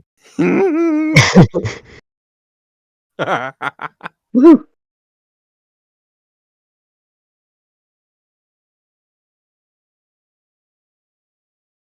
Oh. Unbelievable. Okay, and the flounder pulls into Tower Sextus and its surrounding fortified city. Not a huge town, it's smaller than Bagley. Oh, Christoph's never been up to Bagley. Towns it's a town of maybe 5,000 supporting maybe that just as many troops. Woohoo. That would be like 5 times the size of Bagley. Not in terms of square area. It's like the population of Bemidji stacked into the area of Bagley. Crazy. Mm. So, Elbow Still room less, is not a feature of medieval cities, man. still less dense than a Southern California city, but you know. No, it's got LA beat. Unless you go downtown. I mean, tried the. I mean, because the traffic. LA houses have at least like semblances, dead and wasted semblances of pseudo lawn. True, fair enough. That lawns don't exist in medieval cities. It's like Right. Well, five stories straight up. Yeah, let's go. Yeah. So your characters can pay. Inns of the Dominion. We should really quick. How much do you guys want to reward yourselves? You're very popular with the ship's crew though now. Yeah.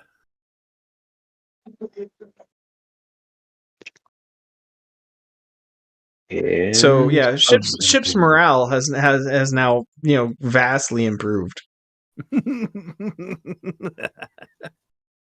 Woo! That's always good. Disgusting people. Well, we're just using the resources at hand. Yeah. I know. I'm feeling like a bad GM for allowing you to milk your dragon high priestess for a fortune in magic blood. We made the Admit, roll. though, We survived. you have to admit that is a really creative solution to a problem that you gave us.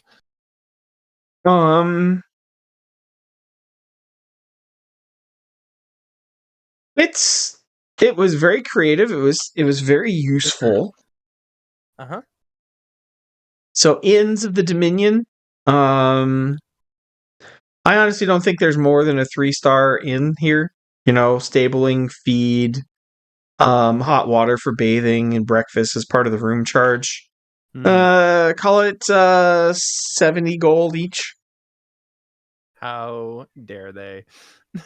Okay. 70 gold. All right. Taking it off the counter here. Oh. And for an average inn, probably if you're treating the crew, it'd be like 20 gold per crewman. Oh. How many crewmen for are there? like a lesser inn. You've got about, we'll call it 40 total, including 40? Marines. So it'd be 800 gold? Mhm. All right, I got Yep. it. That's on me. Okay. Cool. It's my Morale is very high, and the cabin boys don't smell as bad anywhere near. No, don't smell anywhere near as bad anymore. Nice. I'm gonna be the push fizz of the flounder as well. Apparently, that's what I foresee in the future. Okay, guys. So day 9 of your trip is continue to go through the territory of Lorne. Okay. And so Lorne's territory. If you look on the map, let me go over to the right one. I've got one version that is streaming and another for the GM. So the city-state of Lorne is capital, and it basically rules all the way out to about Hadrian's Cove. This is kind of the kingdom of Lorne. Oh, to the Howling Lands. So about this area in here. I don't actually need to go through. Now I'm going to say I think I need you to go. Wesley? All right. Are Neven and Hadrian's Cove a part of the Lorne Dominion? Nevin is. I do think that Nevin is. I think Hadrian's Cove is not. I think Hadrian's Cove is it might be. If so, it's the border. So the Grand Canal is a man-made. It's the Palladium Fantasies version of the Panama Canal, which links the inland sea to the Great River and allows traffic through the continent instead of around it. Hadrian's Cove is on the very large lake that is the other end of the Grand Canal. I'd have to double Okay. check and see whether it's its own political entity or whether it's subordinate to Lorne. There's no way that it would ever really openly defy Lorne, so it's only the tax person cares. That's fair. But yeah, the red eagle flag of Lorne is flying everywhere. It's very cool. Dominion of Man.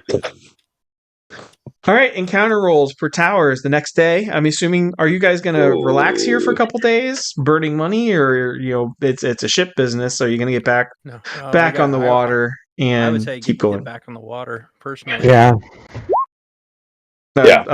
And unless you guys want adventure, I think we just had a good amount of adventure messing with your orcs you sent our way. Well, that's not the sum total of orcs. I can supply more orcs at need, particularly in this area. This is where the orcish hordes live. Isn't that what the encounter rolls are for? Fine. Okay. Next day. That's also what the encounter rolls are for. You guys can milk me for fate points by having fresh disasters anytime you get bored. I'm not bored. No, I just knocked my I'm not dice. bored. I spent the last 20 minutes cackling. Oh. All right. Fine. All right. To Quintus. Encounter roll to Quintus. ooh, I rolled a 6. yes. Oh, that's right. Chris, still playing. Encounter roll to Quartus. Ooh. Woohoo. Encounter roll to Tears. Chris.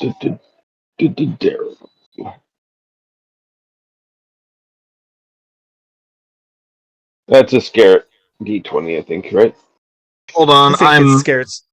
Yeah, no problem. He's parenting. No, So I'm cleaning up a mess I made.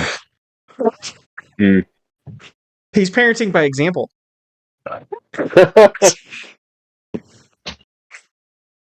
3. When gravity overcomes you. 3. Oh, tempting, but okay. You get the Tears. And are we staying in an inn in Tears, or are we going to just sleep on the boat? I don't know. We just blew a bunch of money on a couple of towns back. We can stay on the boat. Yeah. I still have well over 2 million, so 70 gold was nothing. Even if you guys aren't gonna sleep in the town, I'm sleeping in the town. That's sure. Do what you want, man. Comfort and somebody else cooking breakfast. I got a Biscuits hammock. and- I'm good. Biscuits and gravy. I'm not eating any more Scar's cooking. He always burns everything. Har. I actually have to give some role playing experience for that one. That was good. Oh, there's a really funny meme clip I can pull up with that. Yeah, can I cast the spell Space Heater on high in his direction next time he sleeps on the boat? Whoa, if you guys want, I have to look up what it is. There is a channel. There's it's on Reels and Instagram. But there's a cartoon channel that is doing a Wizard's War of just innovative spell casting. Yes, that's an amazing channel. Yeah. Oh. I cast Mend Butt Crack. Yeah, that was the one that I was thinking. Well, I know that. Fortune's my favorite. Okay. So, Secundus. So, call it 65. Call it 65 gold. For 65 gold for the posh inn, and if you're treating the crew again, that's another 800. Sure, why not? Called Busy Day Cake. Easiest cake I ever make. I'll show you tomorrow. The easiest. All right, I'll let the crew carouse for the night. Well, No, that's fine because you're this is you're done. This is the end. So day 11, I want to say, Brad. We'll call it day 12. I lost track. All right. So day 12, encounter roll to Secundus. Who do you want to roll? That'd be me. Okay. Oh, Hey, all right. that's not a 1 or a 2. And- Good. Okay. So by like 10 in the morning, you're passing Secundus. There's a lot of river traffic, right? I mean, you actually have to occasionally track right of way and dodge fishing vessels. Mhm.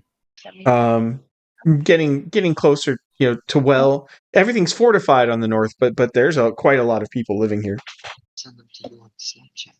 Um, and then Preem. Encounter roll to Preem.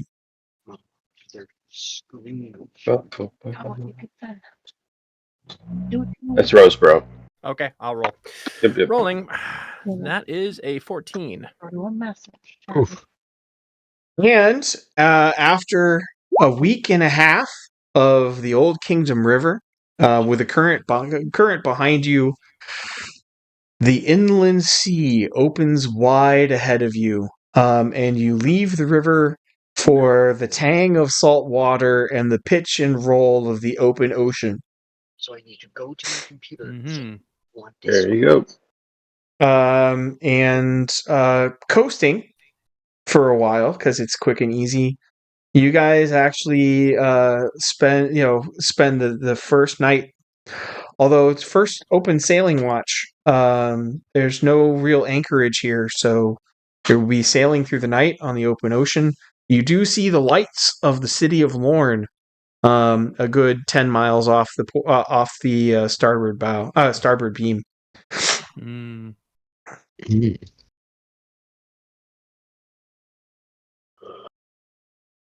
That's a good question. I think it would be kind of dangerous to try to sail in at night, especially if there's other merchant ships or whatever. That would probably be a bad idea. Well, Lorne isn't your destination. Well, right. Right. Aren't we? Aren't we? Yep. Were we not heading the river Lopan, system? the shipyards. No. Oh, right. That's where we're Eventually. going. So you've got a cargo full of lumber. Right. That's. I'm sorry. Yeah, we gotta go. We gotta go there. Yeah, we'll just. I don't know. Keep sailing, I guess. Yep. So the idea is cargo full of lumber gets sold to the shipyards of Lopan. Yeah. Yep. And then you load more settlement goods. Mm-hmm. So there's two options. There's settlement goods or there's settlement goods or there's other raw materials for Lorne. Oh, great. Awesome. So you can go to Lorne if you want, or this whole area is kind of is frontier, and there'll be many opportunities to sell for Frontier Town for timber again, because your ultimate goal is another shipyard. Yep. Well, I'd say sail for Lopan. Sell our goods. Basically take on more stuff. Go to Lorne because we only have so much cargo space. So Can I get we'll call it history and math advanced for merchanting. history? I have history. I can try that up. Let's see. Got history. Math advanced. I Is did a not false. get history. And then blacksmith or shipwright. I don't think any of you have enough skills to have shipwright or boat building, carpentry, general repair, any of those skills. General repair. I do have general repair. I mean, I have. I made my math as well. General repair. I did not get general repair.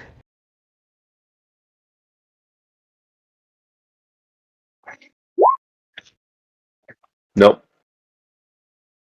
I got general repair. Hold on, I'm digging out my percentage dice.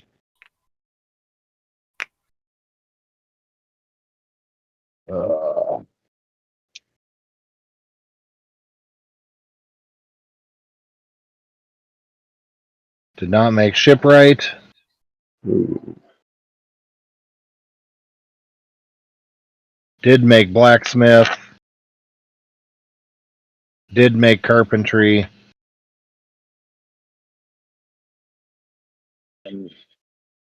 What was the other Yes. option?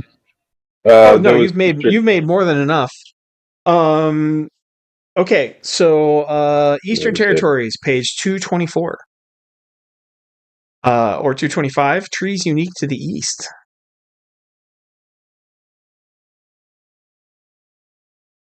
Oh. Specifically yellowwood. Yellowwood, also known as yellow iron, this is yet another temperate tree that is common in the disputed lands. The wood is incredibly strong, requiring 3 to 4 times as long to chop down with one conventional tools. Magic axes and saws are typically used to harvest it. Due to the difficulty in shaping it, the wood is not widely used in any type of construction or furniture. However, there is a small market for the wood as an axe and tool handles, as well as staves and walking sticks, as they're nearly impossible to break under normal usage, but are also rather expensive. Yellowwood's second use is for fires, although wood is difficult to light. Once it starts to burn, it burns very hot and for twice as long as charcoal.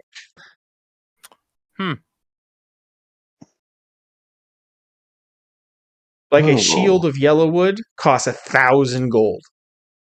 A staff of yellowwood costs 300 gold. Wow. Imagine if you And built a ship out of imagine this. what you could do if somebody was rich enough and crazy enough to custom order a ship built out of yellowwood. Yeah. Watch the orcs And bounce off of it. And imagine the price that a hold full of yellowwood would command at, say, a shipyard. Mm-hmm. We bring twice as much as we need to build a ship.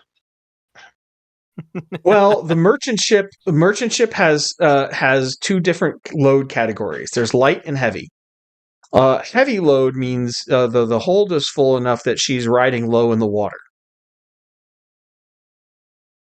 Makes it's harder to sail, but ships typically run light for safety, but they can go heavy. Right. When we look at the high seas and the Eastern merchantmen, which is what you've got, the Eastern mercantile, her cargo capacity is 20 light or 50 heavy.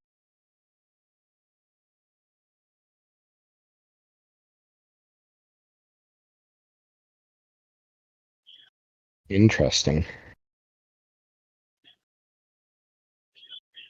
So in terms of like a merchant campaign, if you want to make the gamble, you could definitely establish a market. But I already promised the captain that he was the one that was going to do all of the mercantilism on this ship, I thought. Yeah. So convince the captain. Yeah. Okay. Yeah, we can alter the deal and pray and he can pray if we don't alter it any further.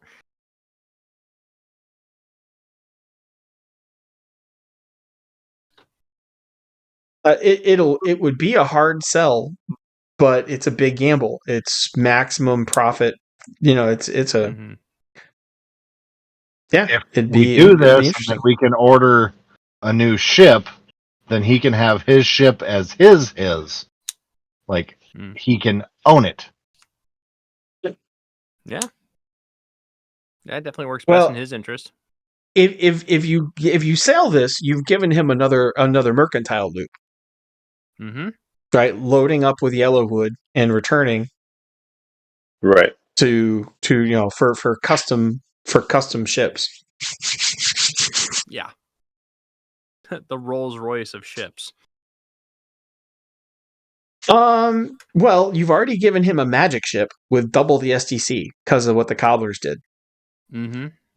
Like you took this. This was like a Millennium Falcon, and now you've made it tougher and more efficient by magic than it has any right to be. Because Plus- they magicked all of the wood on the ship. Plus, we got rid of the curse he was dealing with. The curse was.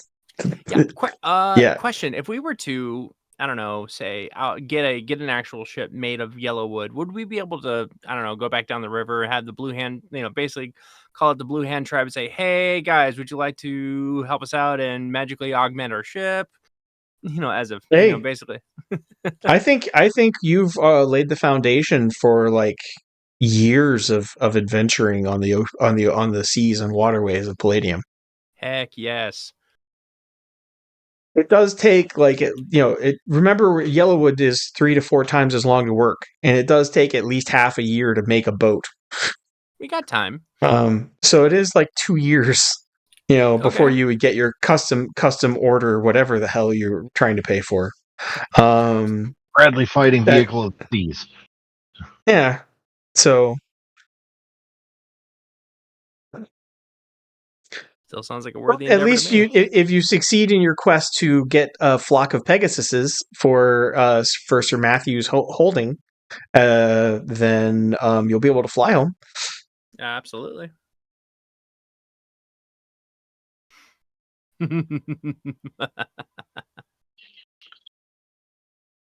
Okay, so the Flounder's on the open ocean, and encounter roll day 1.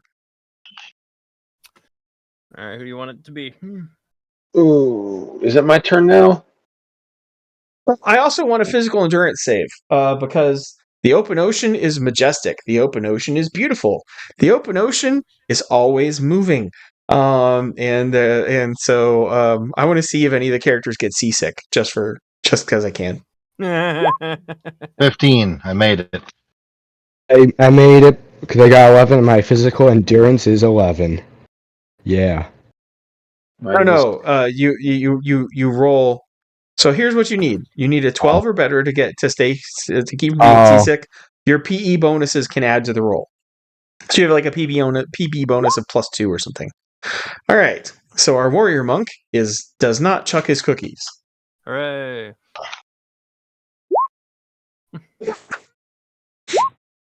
Scar hates the ocean. Okay. So we've established Scar. Scar gets violently seasick and spends the first night hanging onto the rails or hugging a bucket. And very shortly, he actually has to sleep up near Flash because nobody wants to put up with the smell and the gagging and the retching noises when they're trying to sleep. There's no kind of healing or... There's nothing but acclimation. It just takes a couple days. Everybody who gets seasick does get over it. It's the acclimation period of like 1d4 days. 1d4. Can attest to that. Yeah. What if I use my ring of superhuman strength though that lasts for 10 minutes at a time? Does that help at all? You can puke further. It does raise my physical endurance and adds. I worked graveyard shifts at an all-night diner to put my way through undergrad, and I can attest that people with enough pressure can hit the ceiling with vomitous mass. Because I've seen it like start halfway up the wall up to the ceiling. I don't know what they were trying, but yeah. Projectile pukage to puke cannon. Yeah. Yep. Cue the Stand By Me short story. Just, let the hoses of blue water fly. And moving right along. Temporary PE bonuses don't help then? I help Scar up to the deck. PE bonuses do count. So Daryl makes it. Daryl makes it. Scar fails, and who rolled the 3? I rolled. That's how many. That's how many days. How many days on the open ocean it takes your stomach to settle this time. All right. I'll help. You will be -1 to all combat rolls and -10% to skills due to exhaustion.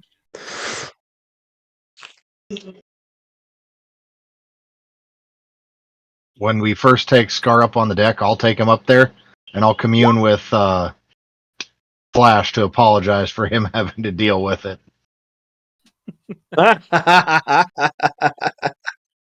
um, Flash adds it to the list of human failings he puts up with on a regular basis. Now, scratch my back. Anyway.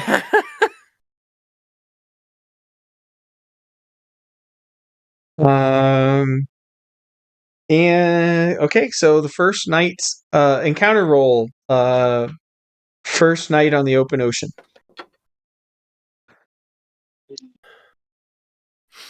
Oh, that was me. That's right. Oh, thank You're- goodness I rolled the nat 1 on my. Why'd you say it like that? Oh, that's a nat 20. I wish I would have rolled that for my PE. I'm okay and with then, being. I'm okay with being flipped. Hmm.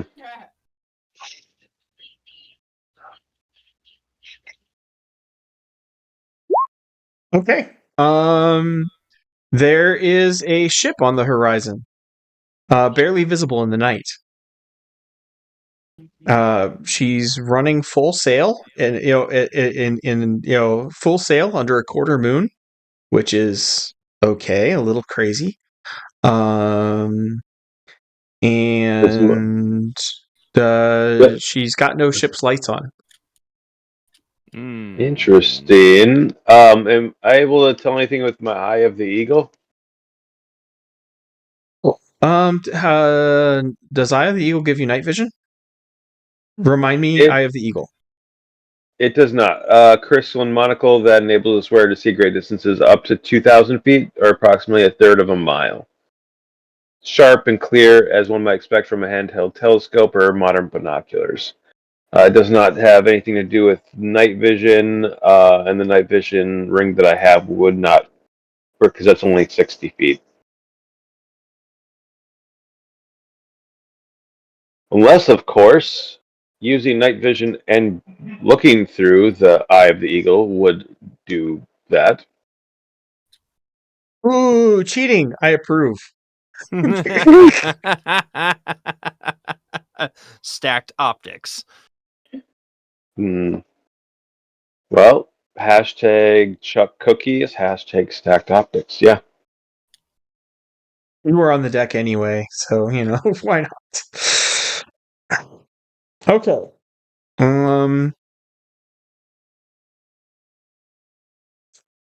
She's over 120 foot, over 120 foot long, and at least 20 or 30 foot of beam across.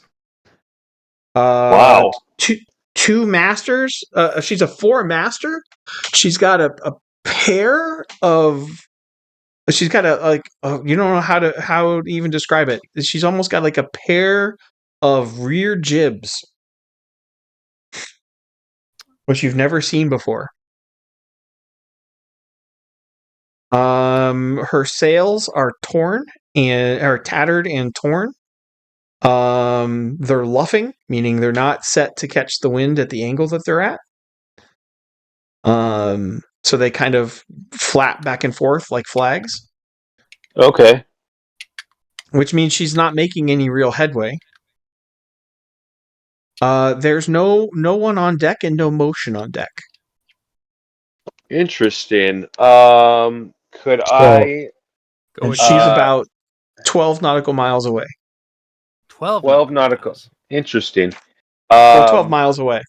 So the ship, the Flounder, averages top speed in a good wind is 8 knots. You'll have to tack a little bit. Call it 2 hours to intercept if you want to go investigate. I think I have a better idea. How long does it take to go 12 miles at 50 miles per hour? That would be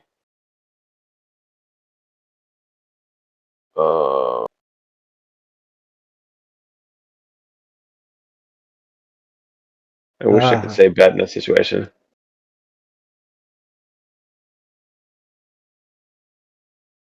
Sorry, I had an audio visual issue.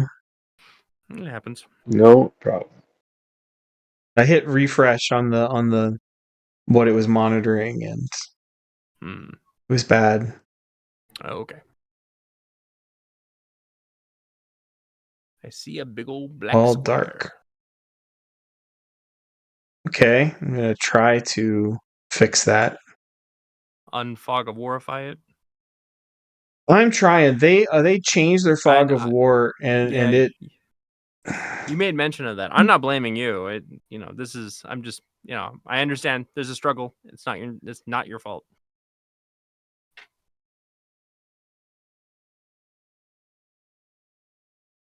Is anything getting revealed at this point? I'm still seeing nothing. Nothing. Mm.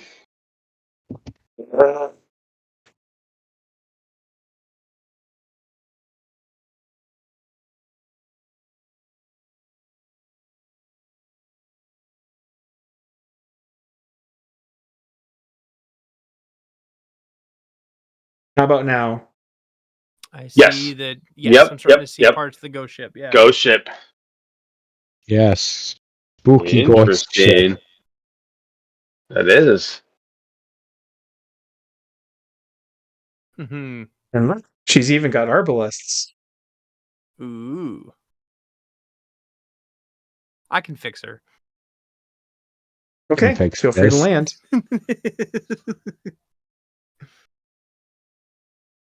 Feel free to land.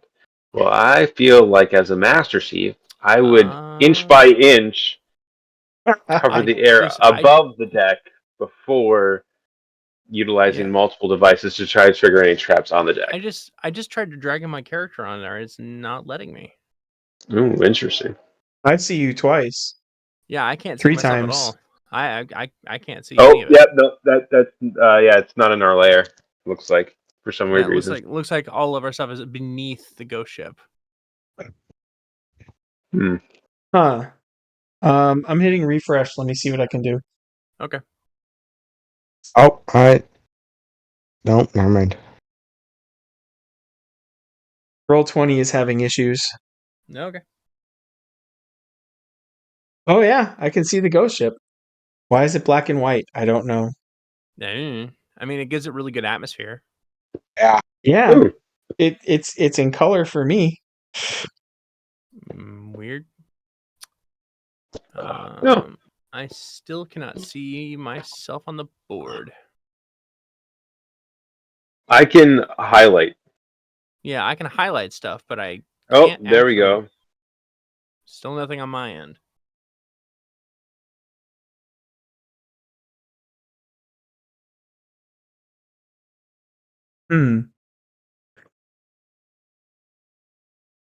We may be having technical difficulties. Oh no, we might have to do this with our imaginations. Oh. Not that. All right, I will work on the technical side. We will continue to storytell this with our imaginations. You land on the forecastle of the gently pitching and rolling of the gently pitching and rolling ship. It is dark.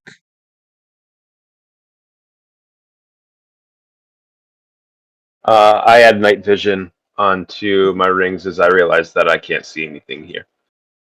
It's still dark. I mean, it's not. You can see. It's nighttime. There's a waning crescent moon.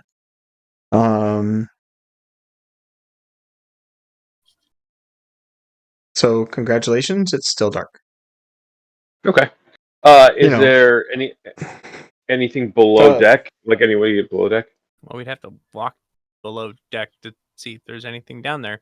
There's a number of hatches. You can see across the weather deck to a door leading into the cabin under the hind. So I can see Daryl. I've got Daryl. I've got everybody. I see everybody. I don't Is see everybody's? We just can't see ourselves. Right. That's I weird. wonder if this is a layers issue because you can set the maps Yeah. up on different layers. Nope. The map is set on the map. Weird. It is weird. Don't know how to think of that. All right. So the captain's quarters. Yeah, let's go there. Oh, Yeah. hold on.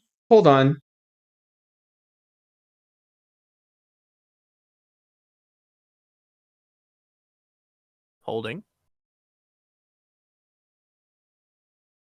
What am I holding?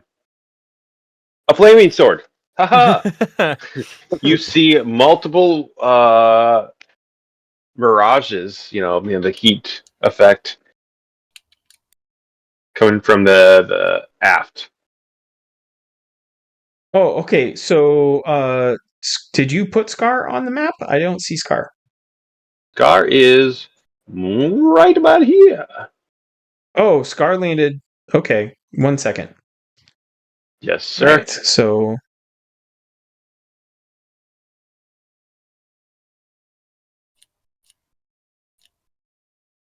That's a fun thing. Oh. Oh. Scar now my emits gosh. a good 30. Scar now emits about good 30 feet of light. Holy crap. I can actually see Scar now. I thought that my fire was invisible. It just created heat waves. So Did it not? that's how they've changed the fog of war. Oh, you turned your sword invisible. Yeah. Never mind. I pulled You- everything out and I turned invisible afterwards. Yep. You can there. So does that mean I have a pattern of light around me to reveal things? Because I can actually see myself now. Is yours glowy?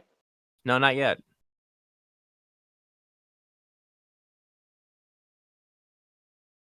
Give me a sec. Okay.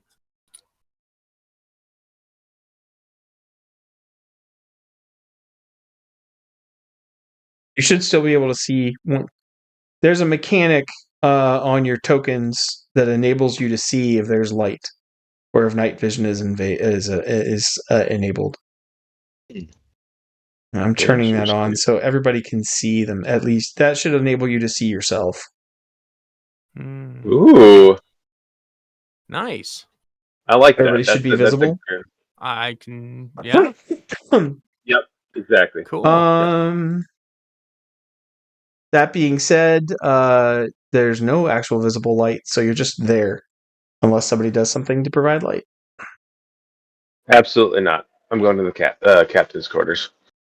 Under pure darkness. What do you think I am? A fire mage? I mean, if the match fits.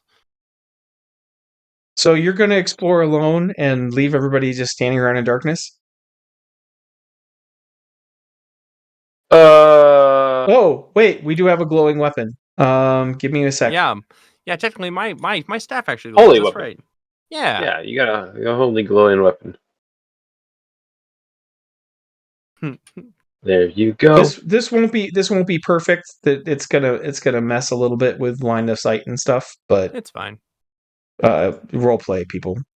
Okay.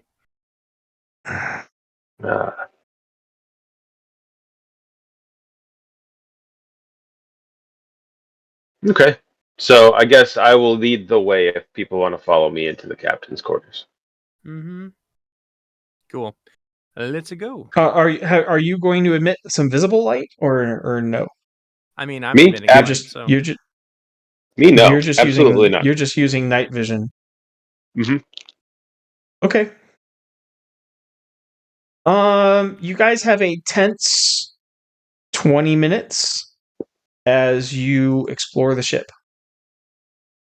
Before I go in there, I'm gonna use see aura and see invisible. Okay. All right. I just want to make sure that I'm not missing anything. Yeah, I do have a Oh, where is that? I can't find it. Oh, I have a gem of reality that I can put out to my eye to see if there's any illusions and stuff. You don't detect any illusions. Right. But you guys have a genuinely creepy. We've played it long enough to set the tone, set the mood, and set the tone. Gotcha. So if I roll detect concealment and traps, would that help? You can roll it. So you're on the lookout for them, but you don't detect any. Okay. The ship was occupied. It looks like she was geared to travel. Is there cargo? There are place settings still out at tables. It's like everyone sat down to dinner, and 5 minutes in, they all just walked overboard or something. This doesn't sound like the kind of ship we Does want to anybody hold on have to. sailing as a skill? Because Yes. for stability, you should at least turn her. You should at least turn her out of the wind so that she's not pitching and rolling as randomly. Okay. Yeah, I do I've have got sailing. sailing. That's scary. That's scary skill. Okay, so Scarrett gets her situated so she's not just adrift, which is very useful, and that helps with the rest of the exploration. Um,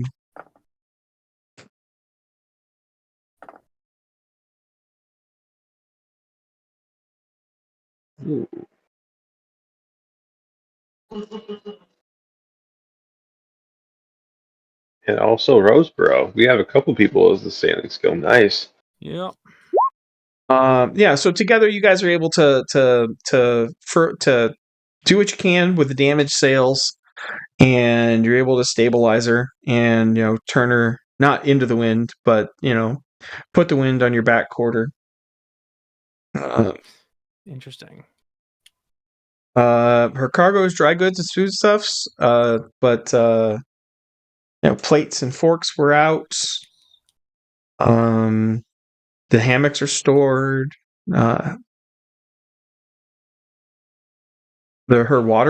fresh water barrels are still sloshing. What kind of lore check would be helpful in this? Lore C, if you've got it, I don't have that. or sailing by half. Sailing by half. Okay, I can try that.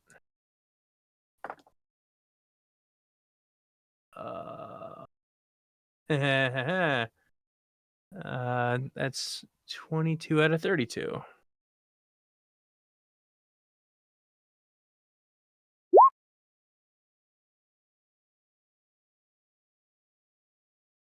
There you go. Okay.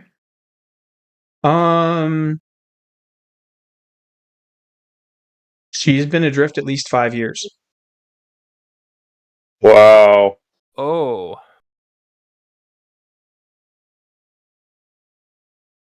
Huh. So all the food you were talking about is like spoiled and rotten and just gone off. I probably wouldn't drink the water either. Yeah, I wouldn't suggest that either.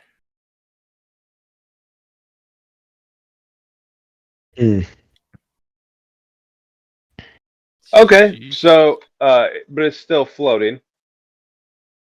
Yeah. Wow. Like we're in an ocean, sure, but it's not so vast as to explain 5 years of being adrift and not going under or crashing into some sort of land.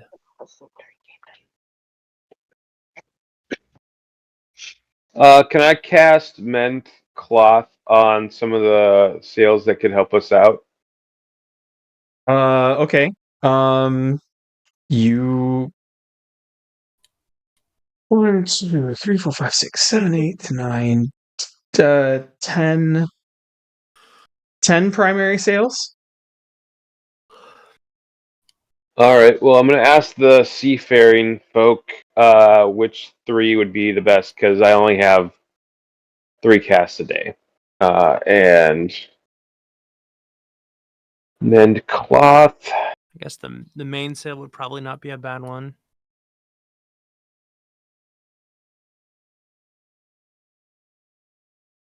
Then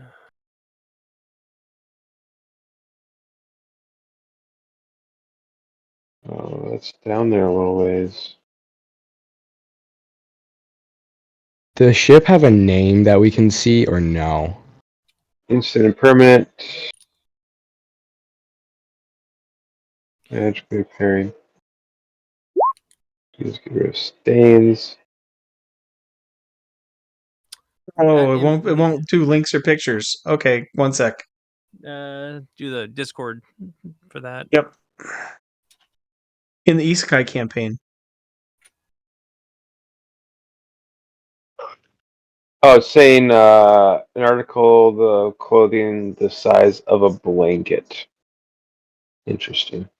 So, mainsail, foresail, probably the mainsail, the foresail, and the main topsail, or for navigation purposes, the mainsail, the foresail, and the flying jib. That's since we're out at sea. Mhm. Our crew we have supplies back on our ship. We're not taking any Yep. supplies on this ship, obviously. We could technically, if we absolutely needed to, we could actually take the sails down and just kind of be a little aimless at sea until we're able to repair enough sails to actually properly sail it. Because he only has 3 casts a day. We can wait a day and then cast and get 3 more on to be able to properly pilot her. Well, yeah, she's actually rigged with paired spankers, which is really weird. But with that prow, she's definitely also got a jib. Okay. There's just no way she doesn't have that. She doesn't have that. She doesn't have that prow without mounting at least one or Don't 2 jibs. don't ships at least have an extra set of sails in case? I mean, they have to be able to do repairs at sea. Yeah, she probably. Well, the sails are quite voluminous. They have repair materials, but Okay, but not extra storage for an extra set or whatever. Yep. Okay.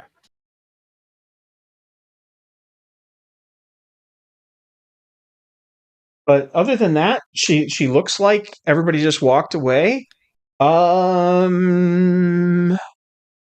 Give me a d20 for perception, and then we really should add this to character sheets. Perception uses IQ,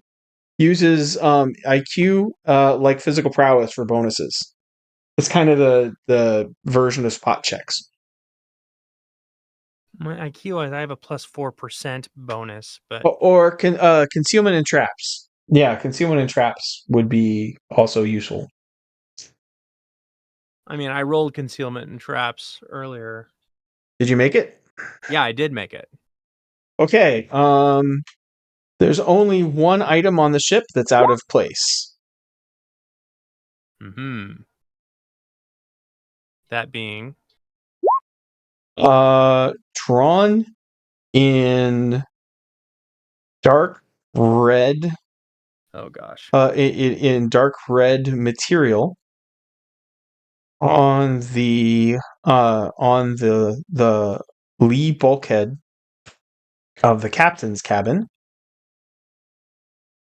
is a line with a series of lines and a circle underneath it.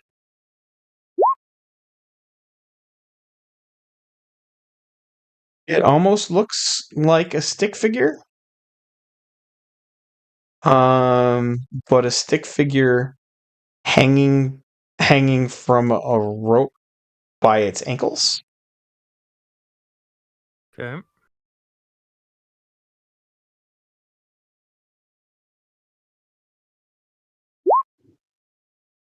And nobody here has lore C. So no, you can't really make anything past it. You don't. There's nothing invisible there. There's no. So that's all you see in terms of like traps and painting and that kind of stuff. I'm wondering if we should just burn it. Burn the ship. No, like cut out that part of the wall and burn it. Well, that's drastic, and you need a dockyard. You're, and I mean, the cockpit rests over the captain's cabin. what about a sander? Something to literally scrape it off.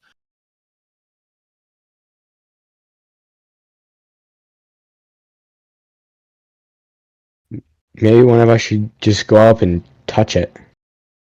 You know, It doesn't look like proper paint. It looks like it is it flakes away and crumbles.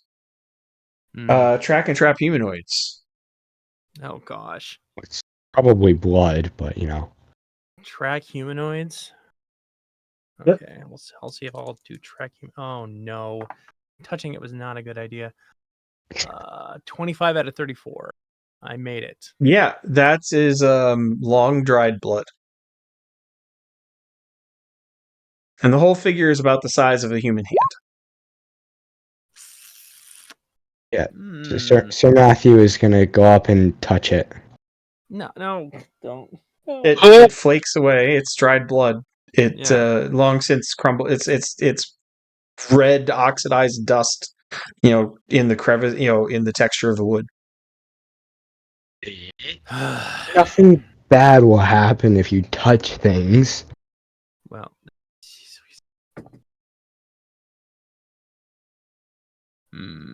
Oh boy.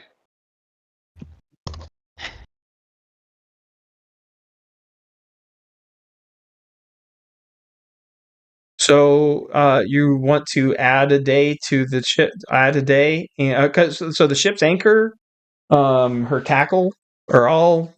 Her tackles probably could do with replacing, but her anchor and chain are rusty but solid, and Right. she's salvageable. She's not a wreck. Yep, I like the idea of salvaging it. Barring any curses on it that drive people to insanity.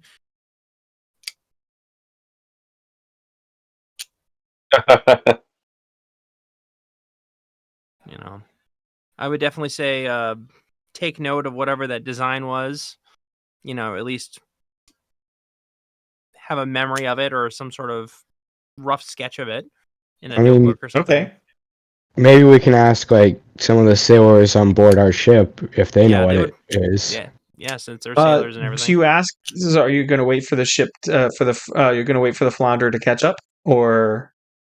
I mean, I can teleport back and ask them.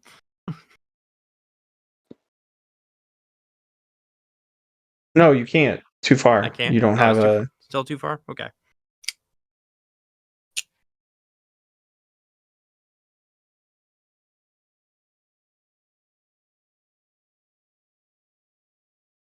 I guess we just wait for it to get close. Yeah, wait for it to get close enough.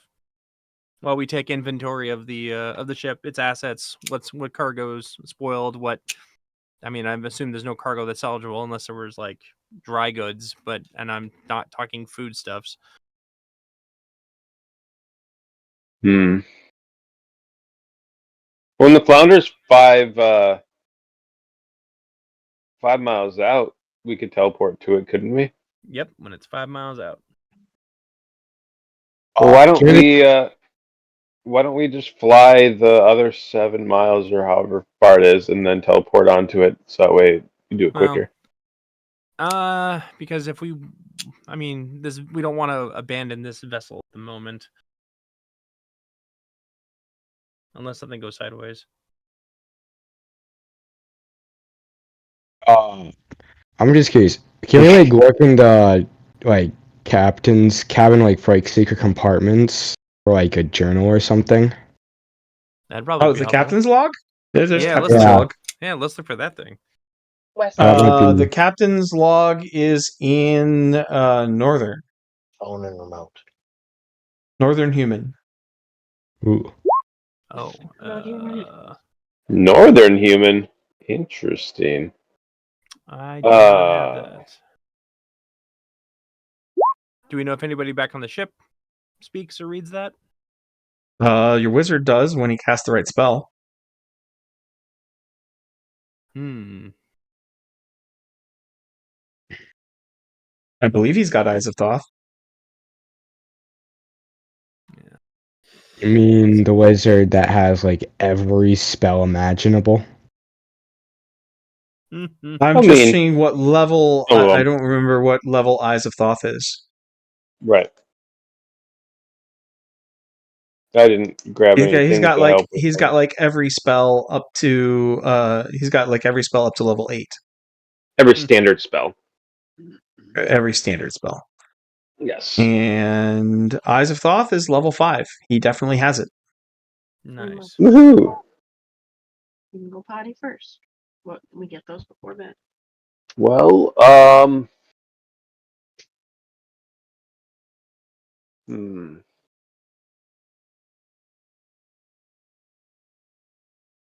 Oh, we should probably. If you take the ship's log back to the flounder, which you can definitely, you still have enough flight time. Well, no, you guys are gonna have to use another flight charge to get back to the flounder, or wait for the flounder to pull alongside in like another hour and a half. I say we wait and kind of like just to look around the ship, like, yeah. It's creepy. There's all of the sailors' goods. Down here. So their boxes are all there. The hammocks are there. The other side of the bay. Everything's there. Unless you want to like start opening their sea chests and going through their belongings. Got can I nothing throw better out to do. can I throw out all the bad dry goods? Yeah. Yep. Do you want to keep the containers or throw the containers out too? I mean, if the containers are in Nope. suffering putrescence, probably not. Okay. Yeah. Yeah, All right. throw 'em in. Yeah. You guys can spend that time emptying the hold of the wasted cargo. I'll like go through like the sailors' personal belongings to see if there's anything that might point to why they just abandoned the ship. Everything is stowed ship shape. Though that's actually kind of a challenge because anybody who's packed for sea or long journeys, those things are really tightly rolled and well organized, and Yes, they you want to take are. as much as you possibly can. It's kind of surprising how much you can fit in if you're good enough at Jenga. Tetris. My Navy dad when I started going away to camp taught me how to pack. Bought me a Navy duffel and taught me how to pack it. And I was like, that was like a whole college class. It was ridiculous. Stow for sea. Mm-hmm. Yes. So yeah, nothing from the handful. You're only able to go through and repack like 2 of them by the time they come back. But there's nothing.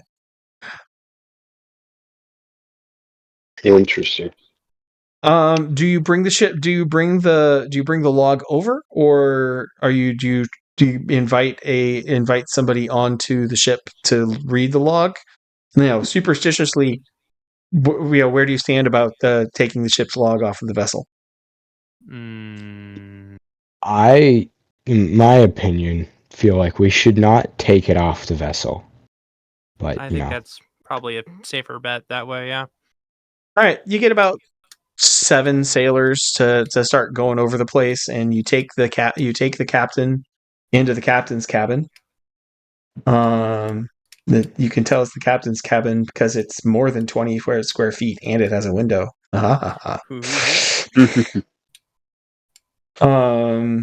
Hey, guys, I got to call it a Yep. night. Yeah. Yep. Have a good night. All right. And you show him the symbol, and he takes one look at it, and he orders all of his men off the boat right now as he turns sheet white. Okay. Let's get back onto our own vessel, and he can explain to us exactly why we're getting off the boat. Because the shadow marked the ship. Please explain. Nobody talks about the shadow. That is entirely unhelpful. Okay. He's the king of all pirates.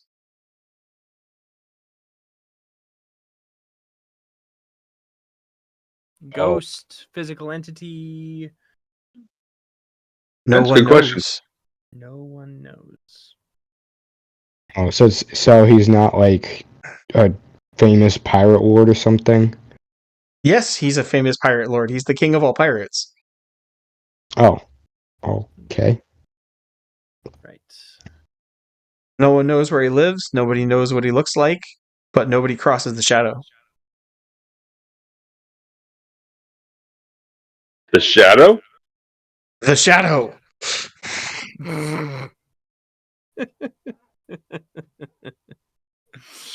Oh man, it is late. Yeah. So if you want to save a ship that the shadow has marked, this is what happened. The captain points. This is what happens when you cross the shadow.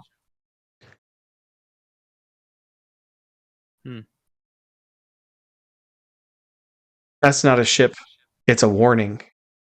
I mean, it's been like 5 years. If we like get some new paint over the symbol, I don't think he'll remember whoever this person is.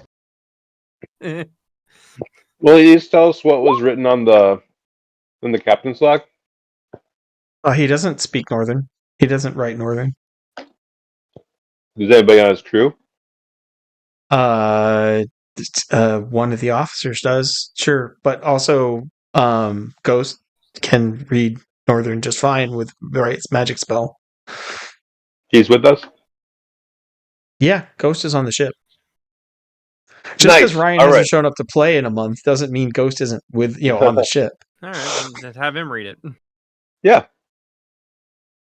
Ghost, the totally not NPC, reads off bearings, headings, ports of call. The log does end with that one symbol. It's done in a. He points out where different captains have captained the ship in the ship's log, because how the handwriting changes. And then the very last page, they're entering the inland sea. They just paid the men have just paid their docking fees from Lorne, and they are heading for the Western Empire with a bunch of spices and good food, spices and delicacies. So they're going to be sailing through the night, and then that's the last entry. And except for in a different hand, somebody has drawn the shadow symbol. Um, uh, just about the size of a capital letter K. At the end of the log. And the last log date was 4 years, 7 months, and 2 days ago. Interesting.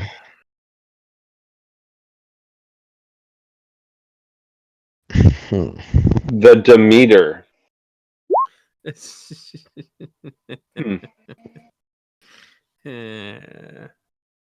Not the Dementor. No, Oh, Bruce, really, we're going there? That's funny. I didn't say I was going there. That's not. Just because that's the ship name taken from some gothic novel doesn't mean that the shadow is who you think the shadow is. No, I didn't say. There's It just an entire deficiency of blood on the walls. There's no insane, there's no mildly insane lawyer eating bugs in the cargo hold.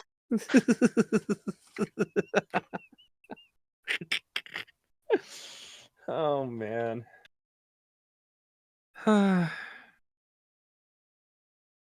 And if I named it the Persephone, nobody would associate it with Demeter and get the joke. I actually would have.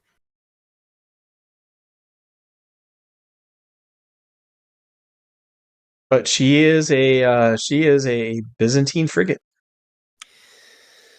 Well, that was like one of the ships we wanted, so See, here's the issue. I don't think it's a good idea for us to purposefully set off our own crew and to basically give them the absolute heebie-jeebies. It's one of those things where this is an interesting piece of lore. We might be able to come out and find the ship again if we so choose, but I think it's best to keep our own crew happy and not freaked out of their minds. Probably there's probably isn't a chance in hell, given winds and currents, that you're ever going to find the ship again if you leave it now. if we anchor it so it can't move, like You're in we- the open ocean. yeah. It's So way too Anchors don't work that way. no, they do not. So you'd have to move it to like a sheltered cove, then we could anchor it. Hopefully, What we'd probably have to do is we would actually have to basically take some foodstuffs with us and actually just pilot this ship ourselves and just rendezvous with our own ship at the port if we wanted to take this ship. Let's do it. Let's do it. Go team. Okay. So is that the plan? Then the player characters will do what the sailors will not, and bring the Demeter into port. I mean, that's assumed. I mean, the deal is that if news gets out that this ship was marked by, the Shadow, then I'm assuming that the Shadow, the silhouetted figure, if the port authorities or the other sailors figure out that this is a marked ship, the likelihood that they're going to want to either buy it, work on it, repair it is basically relatively zilch. In my opinion, this might actually end up becoming more of a sunken cost than anything else. Like, this might be an interesting piece of lore world building for us, but I don't know if it's going to be of any viable usage. You don't know if this ship is going to be of any use to us, like carrying Yellowwood to help us It's gonna need repairs. The hull needs scrape. People need to work on this thing, and if with sailors and dockyard workers being superstitious and all, if word gets out that this is a marked ship, they're not going to want to touch it with a 10-foot cattle prod. You can always have it renamed. just kind of rub it off, like, oh, get rid of the permanent marker here. Just, like, what is this? This is the How can you call yourself a Navy man and not know how bad luck it is to rename a ship? I know. No, that's why I'm joking about it, because it's just no. Just no. we could always take it to our cobbler goblins to help fix it. I think even the cobbler goblins will go, I don't know about that, man. Ugh. They're not sailors. They were kept pets. They don't know. Right, but that would require us yeah. Plus you'd have to sail it alone past the Shattered Lands upstream, so it'd take an extra day or two. Yeah, I just. Can I tell you how eager you guys are to go back to the waters off the Shattered Lands? No, thanks. I'm good. That was a lot of encounter rolls that we got really lucky on. So my personal vote is to abandon the ship, leave it as is, go back with our people, go to the port, make our deal, figure out how to get Yellowwood, make our own magnificent ship, maybe modeled after this one, possibly. That would cost a relative fortune, but it's not like we don't have that. So I would somebody would need to do art or some kind of repair stuff to actually take the Demeter's hull plan and rigging to be able to make another one. Which is not impossible, but somebody's gonna have to look at Scarrett's character sheet and start counting skill rolls. But you've got one vote to leave it, and what say the rest of you? Keep it. I think Cookman wants to keep it, which leaves Sir Matthew as the tie-breaking vote. I get, um, yeah, I get where, yeah, well, They both made arguments. It would be very helpful for your overall project, and the ship's worth a fortune. Yeah. I mean, not being a sailor, if we just, scrape off the name, put a different name on, it's a resource. And, lose the ship's log. Oh, Yeah. one ship's log. Whoosh. Right overboard.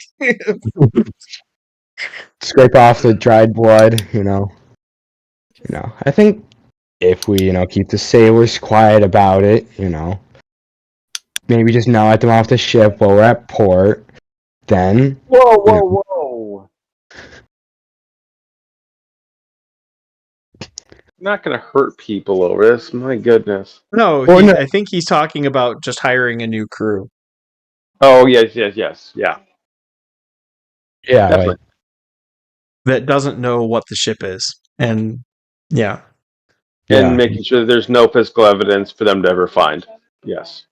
Exactly. So I say keep the ship. And it sounds like Cookman's in agreement. Woohoo! Yeah. Okay. That you will be sail the ship in. replacing both crews. And disgruntled employees never talk. Yeah, right. Especially sailors. Sailors don't talk sailors don't talk over their cups in bars at by dockside. What? There's no such thing as a shore patrol. Well, I wasn't saying we would, get rid of them. I was saying we just keep them on the ship so they can't talk with people. Oh, so you want to bribe the sailors to? Well, you're talking about weeks because you're going to have to dry dock that ship and scrape her hull. Yeah, don't take the advice of the actual sailor in this group. Yeah, or the GM who grew up sailing. Right. Yeah. Well, I mean, would we stay here the entire time the ship's being repaired? You'd be in you guys. I would have to make up a side adventure on Lopan because you guys are going to be on Lopan for at least a month. That's. I mean, depending on the rate and the size of repairs, are we talking dry dock? Because that's at least a 2 to 3 month venture alone. Well, dry docking her doesn't take 3 months. And she needs her hull scraped. Right. Right. I'm sorry. She doesn't need structural repairs. My idea and of she's dry not a dock is battleship. different, sorry. Right. She needs floated into a dock. The dock needs drained, and people take people take scrapers to get the barnacles and the seaweed off. Then they repaint it, recaulk it, repaint it. That's that's a month. But it's not refurbishing the Enterprise with new electronics or something. All right. Maybe strapping on a few extra weapons. That might be a good idea. Could we sell it when we get it back to Lopan and then get something that is ready to go? Well, here's the issue: is if anybody in Lopan figures out what this ship actually is, nobody's going to want to buy it. So I need mental affinity for deception and public speaking. I don't have those. Mental affinity at 50%.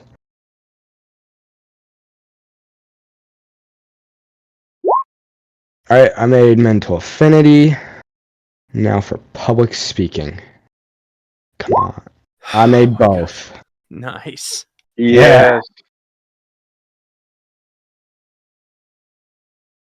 Yeah. There we go. I personally am of the opinion it's better if we can sell this thing, sell it, so that we don't have to deal with the consequences of what happens when Mr. Not Enlight Man comes around. Who must not be named 3 times. Okay, according to the book, it's 650,000 to 800,000 gold for an old seaworthy vessel. She's got a lot of repairs. So, how many player characters do we have? Yep. 1, 2, 3, 4, 5, 6, effectively.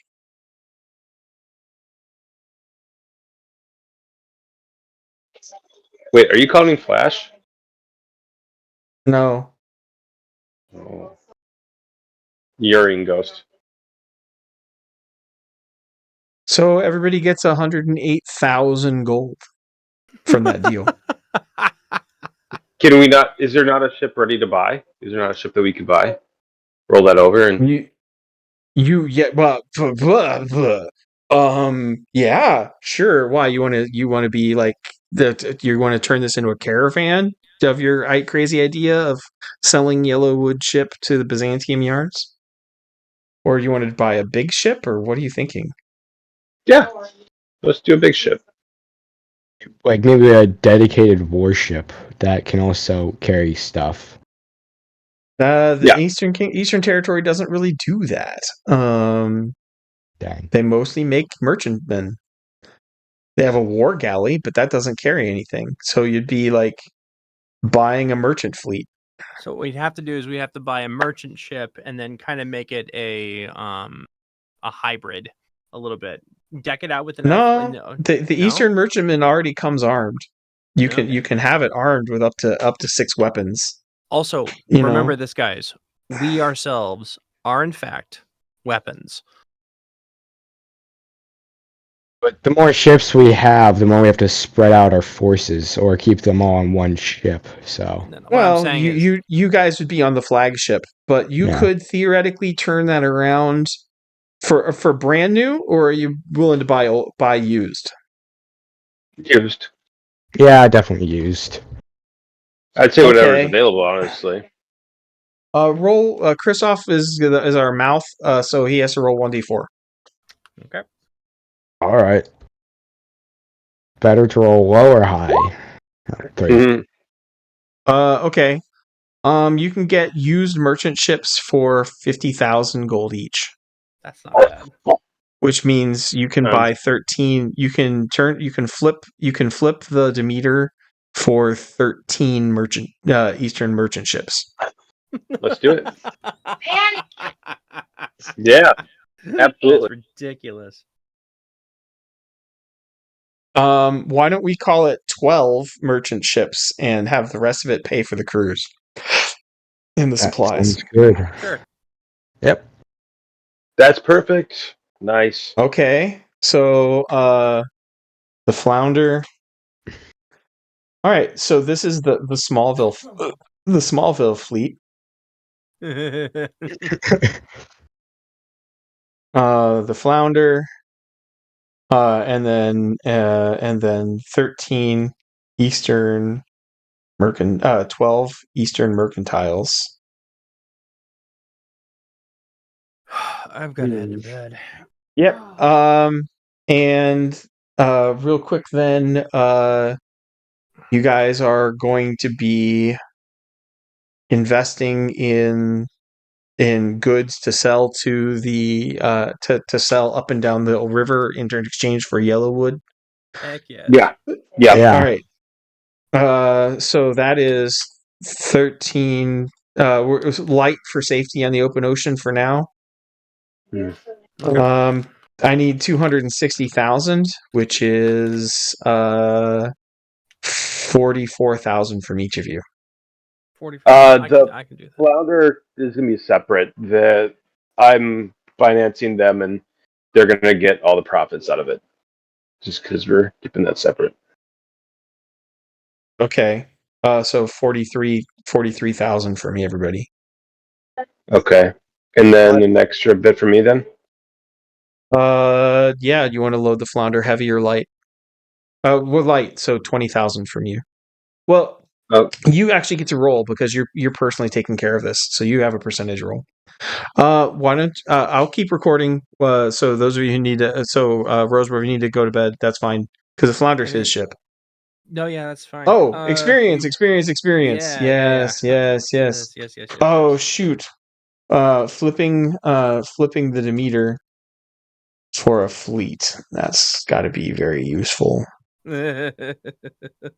Yeehaw. Hold on, I need to make a thumbnail for this. Yeah, this is Flipping remind me of a song. 825 gold. 825 XP plus skill checks. 825. Got it. Thanks. And then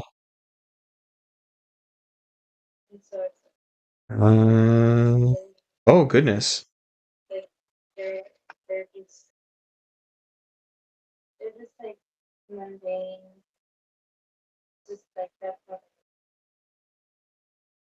Least skill checks I heard him, so Scarrett is going to flip over to level 2 because he's going to be, we'll call it 2200.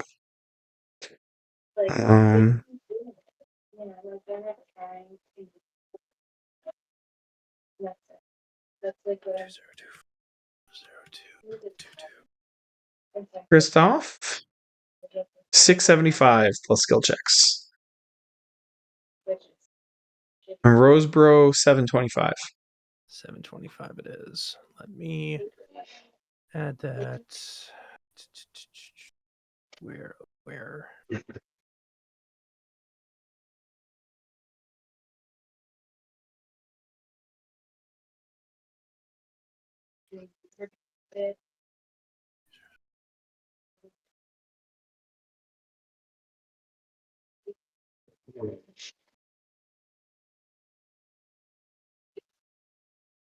300 from leveling up. Dang. Mm. To level 2 or 3? Level 3. Oh wow. Yeah. Okay. It is nice and close.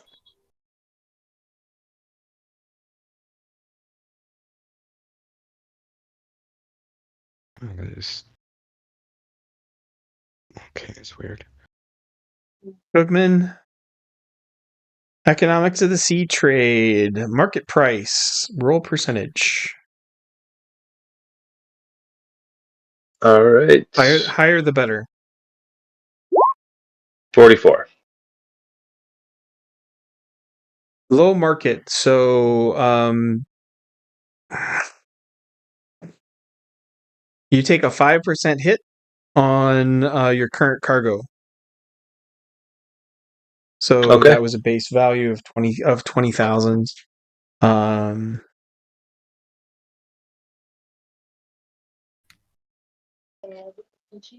So the ship stores were, we'll call it 30,000 because you did a good deal originally, and then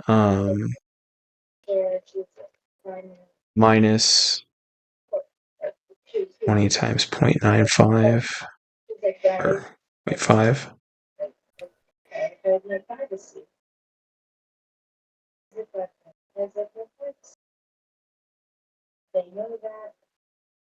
So the ship's accounts are at 29K.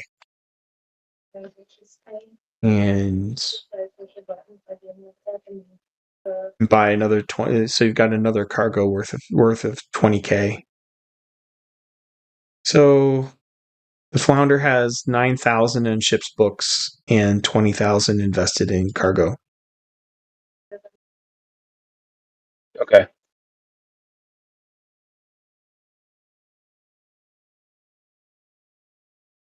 That's not bad. Okay. So overall, you're showing a profit so far in the ship that you've bought on this trip. Nice. Okay. That will about do it. You guys are going to be set sail then probably within a week in terms of hiring fresh crews, etc. I'll have to come up with a lot of ships names and stuff. And I need to know if you guys plan on stopping at the city-state of Lorne or not. Like, are you want to go to the big city one of the big cities and get involved in politics and stuff, or do you want to keep going on the trip? I got a library I want to go to. So you want to keep going? Yeah. That's what I vote for. Yeah. Okay. Agree.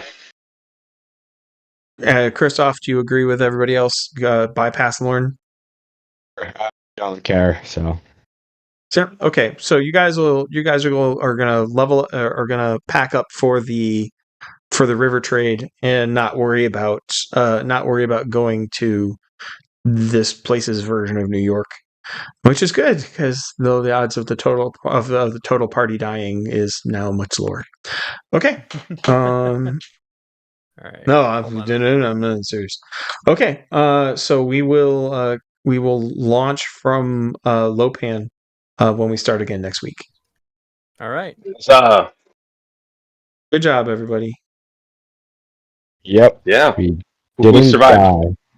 die. Well, if you look at the map, if I moved everybody to the right map, you guys started here Mm-hmm. and you're all the way here Sweet. for today's adventure. So that's not bad for a traveling campaign. Yeah. All right. God bless. Assuming I can wake up in time for church, I'll see you tomorrow, Christoph. And No, you everybody have a won't, good night. 'cause I'm going Yes. to another sing out. So Oh, okay. Then I won't. So there. yep. I have to get up at like Have a good 5:30. night. So yep. Good night. Bye. Yeah.